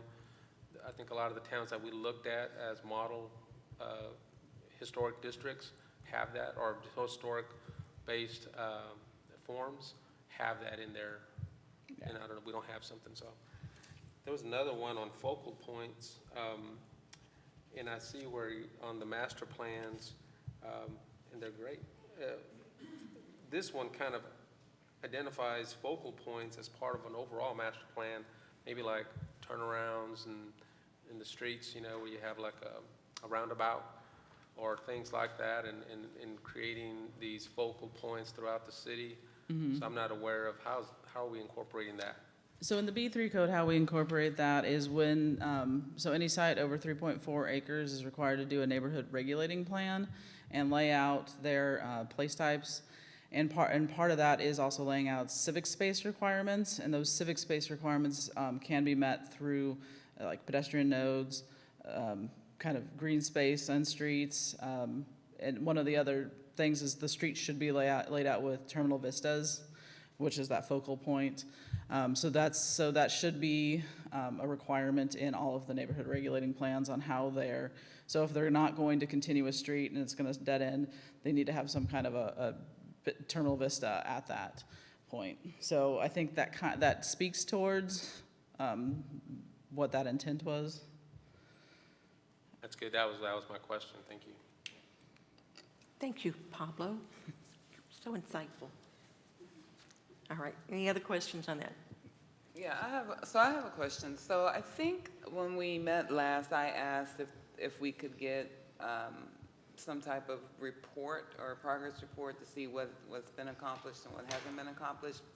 Because when I'm reading this, mm-hmm. I'm thinking, well, did they do this? Have they done this? This wasn't done, or this. Where are we? Like, I feel like I'm reading it. You're saying, I want to make sure I understand what our role is here, because is our role just to, obviously the statistical data needs to be updated, mm-hmm. But is our role, and we understand we're not changing the whole thing, but is our role to let council know that we don't feel like this has been done, or we feel like this needs to be focused on, or we need to maybe revisit this? What exactly is our role? Because I'm reading this as, is this happening in our community, and some of it's not. Yeah, and so that's something during the update that we'll address, is go through that checklist and see what we have accomplished, what we have not accomplished, list, and can do that report at the beginning of what things have been met, what things haven't been met, and what new things we need to Some things are add. on process. In progress, yeah, definitely. For one of the things we've definitely been meeting on lately is when you get into the appendices of the comprehensive plan, there's a whole short-term work plan and a capital improvements project list. So we've been working with the new director of engineering and Public Works to go through that list and start figuring out which ones we're in progress on. So when we get to those sections, we'll be able to give you So council update. is also reviewing this. Well, so right now we're in the process of building the scope, so I can figure out how much money I want to ask council for. That's what we're doing right now, is figuring out. So one of the things that you brought up last time is to include some public participation efforts in there, probably some surveys, some meetings, so that we can bring the public in, get temperature. That's something that I'll need to add to the scope for a consultant, because that's definitely something that adds into our fees for using consultant services to help us, assist us do those meetings in a meaningful way, do surveys in a meaningful way that gets to the right populations of the city and engages, people who are willing to come to the council meetings, but people that also are working late in Austin and don't have the ability to come to the meetings. So that'll be something we're going to add to the scope. And Because I kind of see this as kind of like an evaluation. We're evaluating what we've accomplished, what we're still working on, and what needs to be worked on. And I know housing in our area is a concern that I have, and the affordability of housing is a huge concern. So I was reading here in the summary on page 4 of 21, and it says, and I've noticed this even throughout my life of just living here, it seems that the focus has always been on providing for seniors, which is important, right? But I think we also need to think a little bit beyond that. So the focus of, if I was reading this right, was when this was developed, that's what people thought this focus should be on, was for providing for our seniors, but no accommodations were made for other generations or other socioeconomic circumstances, which is, I think, very much needed. So that's what I'm trying to understand is our role, are we to bring that to council's attention, that we feel like that needs to be revisited? Because I don't think it should just be focused on seniors. I think we need to relook at affordable housing as a whole, things of that nature. yeah, and that's what we'll do when we do the really comprehensive, deeper dive into the update. So when we're actually creating that update, what the goal is here is we start talking budget with council in April, May. We're going to start bringing forward all these different plans that we know that we need to do. And one of the things is that we know we need to get some consultants to help us engage the public, help us go through the code and rewrite specific sections with data and with that, and then we'll start that in October. So that's the plan. Right now we're scoping it out so we should finish this up in June, so I have a pretty good idea of how much money we're gonna need, like for the future land use plan. I'm a planner. I know how much that costs. Trying to get the scope on, if we're gonna need to do surveys, that's, different skills, different consultants have those skills. So we'll need to include that in our consideration of costs, so. Good deal. Anything else? Thank you. We'll move on to item 4C, discussion on the direction of amendments to the Bastrop Building Block B3 Code, Chapter 8, signs. Yes. Everyone's favorite. It is, so that's why it's first. So at the joint P&Z City Council meeting that we had back on January 28th, Trey and I brought a list of a lot of different areas in the code that through implementation, staff has had some opportunities to amend the code that would work a little better. We've also received feedback from developers, from business owners in town. One of the sections that came up, I think fairly strongly during the meeting, was the signage, especially on the state highways. So that's the first thing we're coming back with, is doing the amendments to the sign code. So topics that, a lot of these have been feedback. Some of these are things that I spelled that wrong, as I read my slide. Uh, that we've identified as just things that did not get spelled out correctly in the code, or have some ambiguity that I would like to correct. So the first topic is illumination. So in our sign code, we don't allow any internal illumination on signs unless you get a warrant for channel letters that are approved by the Development Review Committee. So all the monument signs, pylon signs on 71 have to be externally lit currently. So what staff is proposing for this amendment, and what the goal here is that I'm gonna run these through. If you guys have any major objections or changes, before I actually go rewrite the code, I would like to know that now. So when I bring you back code, that it's not something you're not on board with, that I'm headed in an entirely wrong direction. So what staff is proposing on the illumination is to allow internal illumination on pylon, monument, and band signs along 71 and 95. These are your main highway corridors, and thus allow that by right. I've been reading sign illumination studies. They're fascinating. I thought about attaching one for you, but Thank you, Brianna.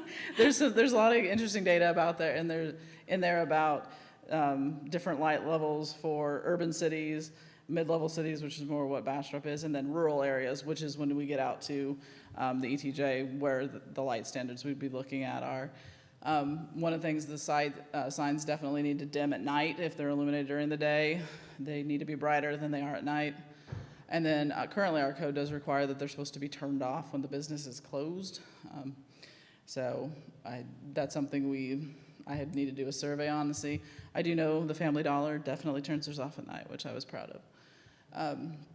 Also, so this would be just to allow internal illumination by right on 71 and 95, but to expand the warrant option for allowing internally lit band signs, to also allow internally lit monument signs outside of the 71, 95 corridors in the rest of town. So if there are some sites, Old Austin, other parts of town, that may warrant a internal illumination, staff would be able to approve that on a case-by-case basis depending on, so like downtown, you're never gonna have internally lit channel letters on Main Street.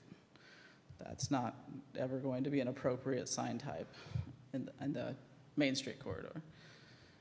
But there are some spots, possible along Chestnut, along some other areas where that may be appropriate. Matt, I think, has a question. Well, as a spotter, and I was just gonna ask where digital billboards fall into, So currently, our code does not allow digital signage at all. and we're not And going there with this. at this point, I'm not proposing adding that in. Because there was a recent state law ruling, or a court case that, in Austin, that if you allowed an existing sign to convert to digital, that meant you could allow that all digital billboards got to also convert to digital in Austin. So currently, our sign code does not allow digital signs, so billboards also cannot convert to digital, so. Question. Why such opposition to downtown? Was that through your research or just personal preference of the council? Why such opposition to internal lighting downtown? Because internal lighting for the historic district is not an appropriate sign type. Sign types along Main Street with the architectural style is an externally lit sign. And all the signs, I don't know that there is actually an internally lit sign on Main Street currently. When you say appropriate, what makes it not appropriate? Time period stylus of the buildings. That maybe the Department of Wells Interior. Fargo, yeah, so there are some national standards for historic buildings and historic districts. okay. So the downtown is actually a National Register Historic District, so that's why. So that's usually why most cities actually do have a specific standard for their downtown. Our standard we adopted for the whole town was actually closer to our downtown standard, so we're talking about then making that standard different for the highway corridors. So. Mr. Johnson? There is a internally lit sign on Main Street that was grandfathered in, as I understand it. Is there any action that can be taken to gradually phase out unauthorized signs that are grandfathered because they was always there? So if they're truly a grandfathered sign, they're considered a legal non-conforming sign. They're allowed to repair to a degree and reface the signs. But if they get destroyed or fall apart to the point where they'd have to replace them, then they have to go Conform. away and and conform to the current code. So. Pablo, did you have a question? Yeah, real quick on the LED, what do we tell, or what if it's asked by, say, a business that wants to have their advertising change, you know, like say they're having so-and-so play on a band and they want to have that updated in their signage, how do we handle those questions? For digital signage, Right. we don't allow You it. know, so we don't allow that, so they can only be internally lit, but there's an option for them in some way. They to can make- do message boards, so they can do the boards, okay. static message boards. So there's a way which for are them the- to have that option without going to digital? Yes. Okay, that's good, Thank you.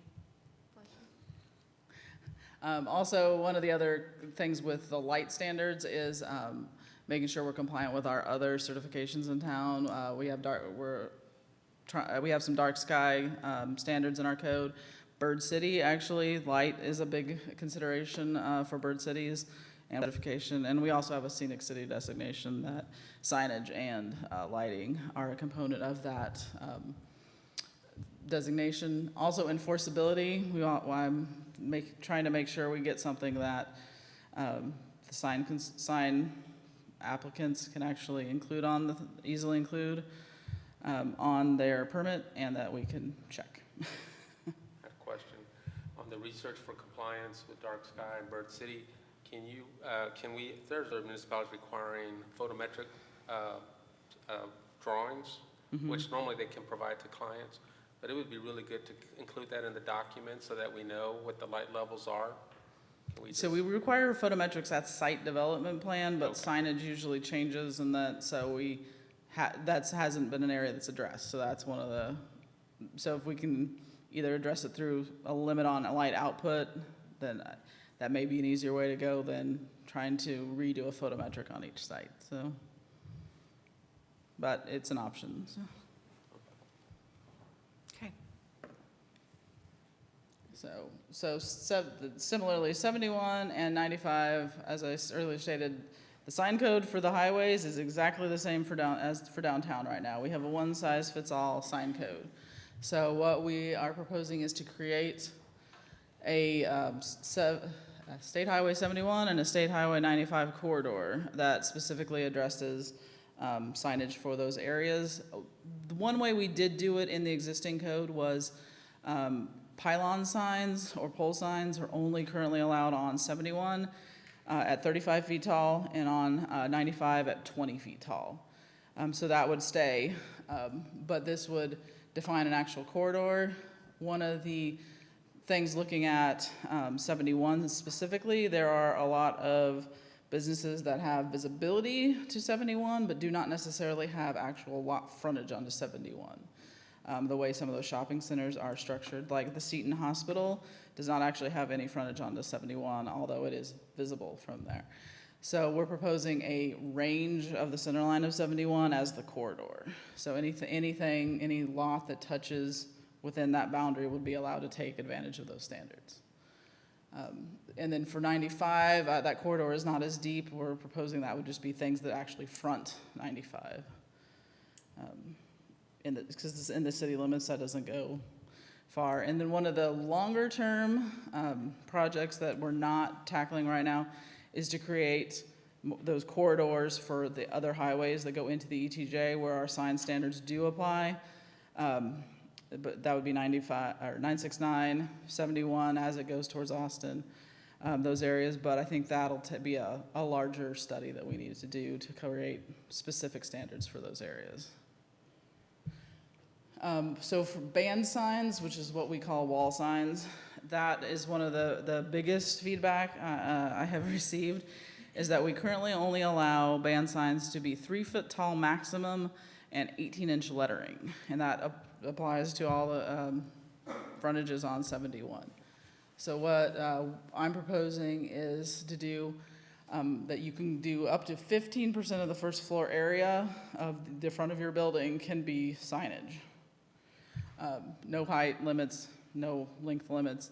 You can't extend that, however, you can't stick your sign up past the top of your building or off the edges of your building. And I'm trying to figure out a kind of a percentage, leave a bit of a border so you're not going all the way to the edges of your building. One of the trade-offs, so like I said, to address the corridor, during the B3 code adoption, one of the things that the P&Z and Council did was add in, you guys had a lot of discussion about not allowing pylon signs and pole signs on 71, and that got added back in during the council discussion. So if your sign, what I'm proposing is if your sign exceeds 3 feet, and we can discuss that number, but if it exceeds 3 feet in height, that you now don't get a pylon sign, you're relegated to just the monument sign. Because if you're wanting very large signage that's visible from the highway, then you're trading off that you don't need a pylon sign, and that is actually what we've had 2 cases go through the Zoning Board of Adjustment recently for the CubeSmart and for the Family Dollar, and that was the compromise. In both of those cases, they were willing for the much larger wall signage to be restricted to the monument signs at the front. So that's what both of them have. So that would be my suggestion. Question. So, because they did kind of just come back and we were like, oh, we said no to pylon signs, okay. What was the reason for allowing that back into the discussion? The visibility on 71 for those storefronts, that they would have that visibility to the highway. Pylon signs are better in that aspect. That's how some people feel. Like I said, both the 95 frontage for Family Dollar and CubeSmart felt that the larger wall signage was actually more visible than the pylon signs. Because one of the issues was they tear.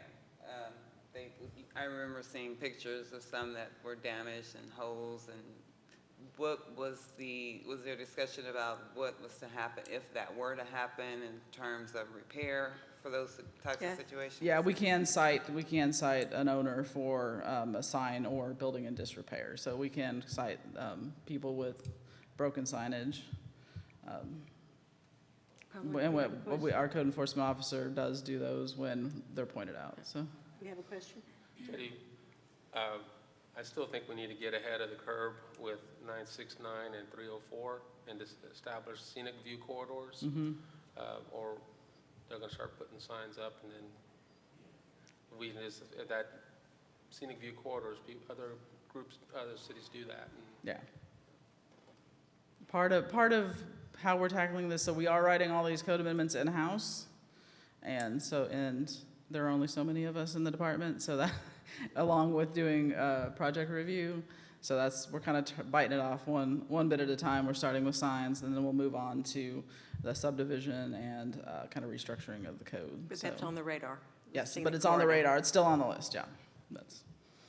And I think that's something probably more when we start to address those ETJ subdivision standards, that's probably the time to kind of look at that more strongly. Okay, thank you. And here's my hand-drawn example, because I'm an excellent drawer. So if you had a building that's 20 foot tall, 30 foot wide, that's roughly the appropriate glazing on the front with windows and doors. They would be able to have 15% of that wall area as a sign, which would give them 90 square feet of signage, which would give them a 6 foot tall by 15 foot wide sign area. And a sign area is usually defined as the smallest box that you can draw around the logo and lettering. So they could have the letters all the way to the top, they could have 2 lines of text, they could have a giant logo, would be allowed in that area. I think that's a lovely drawing. Could we by chance, by the next time, maybe look at say Harbor Freight and redo their sign, just as far as so we get like a view of what pull that file. What it could change to, and just a few other. Yeah, I'll pull some examples. AutoZone has a massive, is it AutoZone? I think it's AutoZone that has Yeah, if pretty you guys have decently examples of sized signs that you sign, know in town that and like kind of you how that would be redone under the are interested proposed. in, some of those we definitely been permitted in recent years, so we have the files on those actually, and I know exactly the size of them, so. So yeah, if you have some other examples of signs that you would like us to include for discussion, we can do that. Jennifer can draw some more. And I can try to draw. Karen? I'm okay with the hand drawings. Karen? I think in general, just thinking about this in terms of proportionality, proportion to the building is just a better way to do this for the aesthetics of the community. So I feel like this is a really good approach, long-term. And again, this is applying to 71, and in the staff report, I said 720 feet from 71, which is a farm lot length. But that would be our zone, so 1440 feet swath of 71, and then also 95 is where we would look at that. Moving on. Moving on. Sign administrator. So in our current code, it is not defined who that specifically is. We have defined it as the planning director or designee. I'm currently serving as the sign administrator. Sign administrator reviews and approves sign permits. They also make recommendations to the zoning board of adjustment.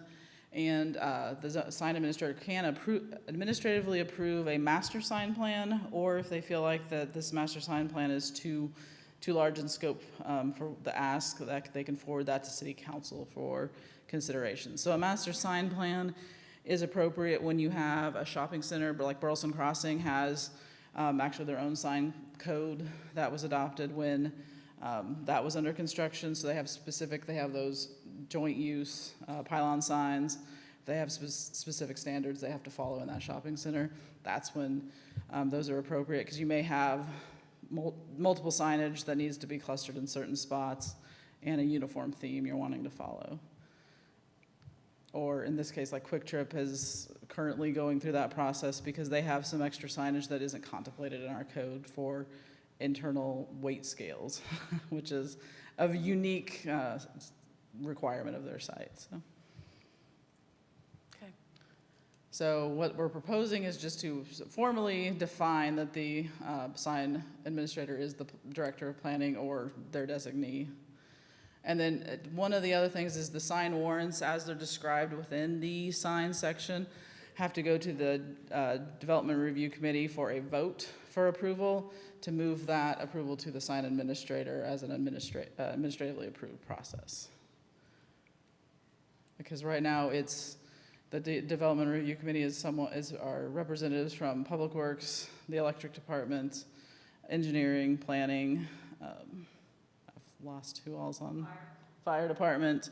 Yeah, so these are all the people who weigh in on whether or not the sign on the building should be channel letters or not. And some of them have not a lot of expertise in those areas. One of the other things, this one comes up frequently in my review of signs, is called incidental signage. It actually did come up on the Cube Smart building as kind of an issue. We have no definition or standard for incidental signage. What incidental signage is as we would define it, we would add it as a sign type in the code. It's intended for informational kind of direction, so loading zone, exit only. So all those kind of signs that go into a parking lot, or so Cube Smart had that specifically on the building. They were just flat letters, unlit, loading zone, to let you know you couldn't park there. But it didn't really address how the sign code treated that, so it would be treated as incidental sign code, or sign standard, if we adopt this. And it would, so in this case, they cannot be illuminated, and they'd be limited to individual signs would be 16 square feet in size.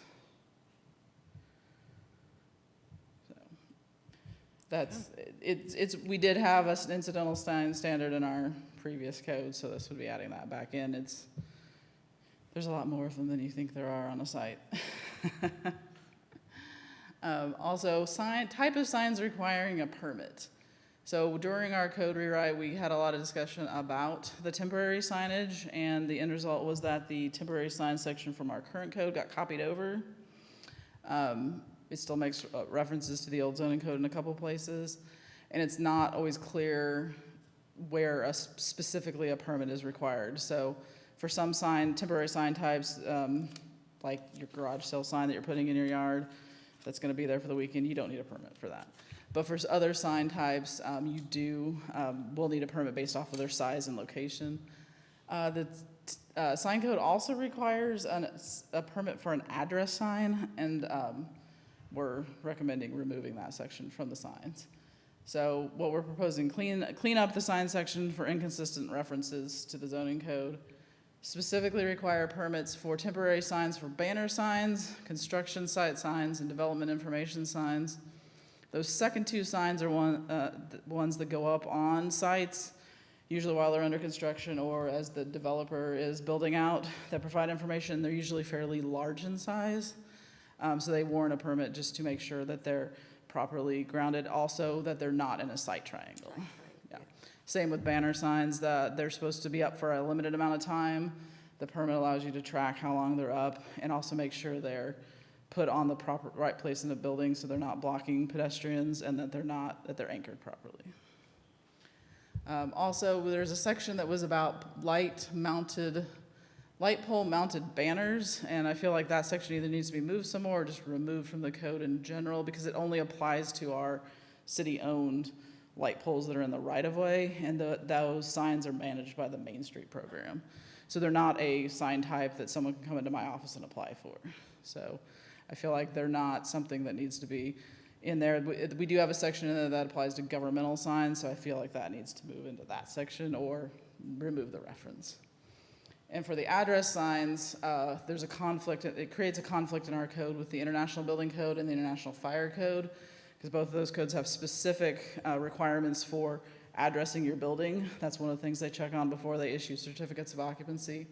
And for residential and commercial structures, they have specific size requirements that actually our standards conflict with.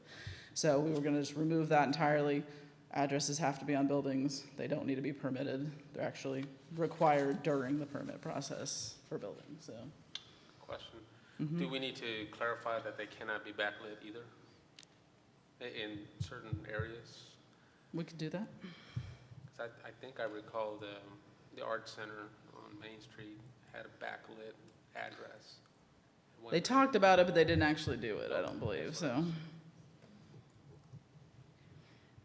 Well, and then, yeah, so that's an address that went on the very top of the building. There's still gonna be an address that's required by the door by fire code requirements, and it's more to address that address, though.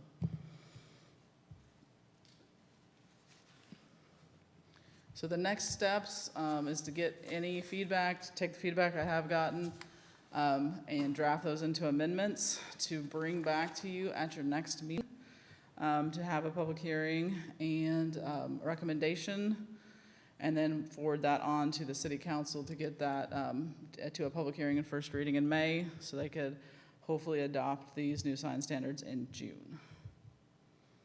Any questions, feedback, comments? I think the changes are good. I think that it's good that you guys went back, especially in terms of the size of the sign. I think that I keep throwing in neon only because I like neon flashing pink. I would love to see that downtown, but I understand. And that's something actually that we have talked about with the Historic Landmark Commission. There are a few buildings like off of Chestnut that actually are in that right period for a neon sign. Yeah. So those buildings would be appropriate for neon, so. No, I think these changes are good. Great job, Jennifer. One comment though, just about the sign czar, sole approval of kind of the warrants, not going to the DRC. Kind of like the kind of an overseeing, not really a body, but just other people to bounce ideas off of and just kind of, I guess, just check on that ultimate power. So we can have them, Signs. so what's one of the things, the overarching things we're doing And with the code? definitely not having one person that pressure's put on, that everyone knows can just approve this if they say yes. But we can have the reviews Having the still. review committee to actually be a check on just unwanted pressures or, anyway. Yeah. So I'm a little on the fence about that. Maybe we keep their name and number secret, so nobody knows who the sign czar is. I would really love if no one knew where the sign czar was. Okay. So, Thank you, ma'am. Anything else on signs? Nope, unless anyone has more questions. All righty. Move on to item 5, workshop. 5A, update on recent city council actions regarding the planning department items. So the only thing that have gone lately to city council are, we have a lot of the public improvement plan agreements. So they're the, you guys see all the plats, the preliminary plats, and then the next step is their public improvement plan. Next step after that is they have to do a construction agreement basically that states that kind of their requirements when they go out to construct those public improvements and the requirements for closing out the process, posting fiscal if they're going to record the plats ahead of actually getting those done to ensure that those improvements are complete, and that we also have a 2-year maintenance period on them. So that's what those agreements are. We've taken the Pecan Park Section 1B, just went at the last council meeting, and the Colony 1C Section 1, and we'll have, I think, about 7 of them at the next meeting. So we have a lot of plats that have been kind of in that process, and now they're getting to that really going on construction phase. So that's what's going on. And then we have from the Historic Landmark Commission, they have forwarded creating a new historic landmark for the Mason Chalmers fireplace in the park. It's that freestanding fireplace that was part of the original Mason Chalmers property. And so that is going to, if council approves it, receive a historic landmark designation. Okay. And then one of the things I've also, one of the requests we've had is to start putting together a little bit more detail on the activity levels in the planning department. We're working on creating a report for the next meeting of kind of what our current workload is on permits and planning projects, and then giving you a little better snapshot of the busyness levels that we have right now. So that'll come to the next meeting. Cool. And any other requests? 5B, individual requests from planning and zoning for particular items to be listed on future agendas. I think we'll all be interested to know what happened with the First National Bank Yes. folks. And we'll let you know after our meeting next week. Okay. Anything Could else? could I use that item for a point of personal privilege? Yes. It's been my pleasure to work with this commission for the last, since November of 2019. I have resigned. I'm moving. I will no longer be a resident of Bastrop, so I can't serve on this commission. So thank you for the opportunity to serve with you, and I've enjoyed it. Thank you.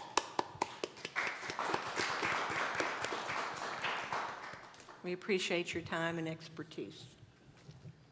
Anything else? We move on to item 6. Make a motion to adjourn. Motion second. Second. All in favor? Aye. Thank you. Good job, everybody. We are adjourned at 8:17 p.m.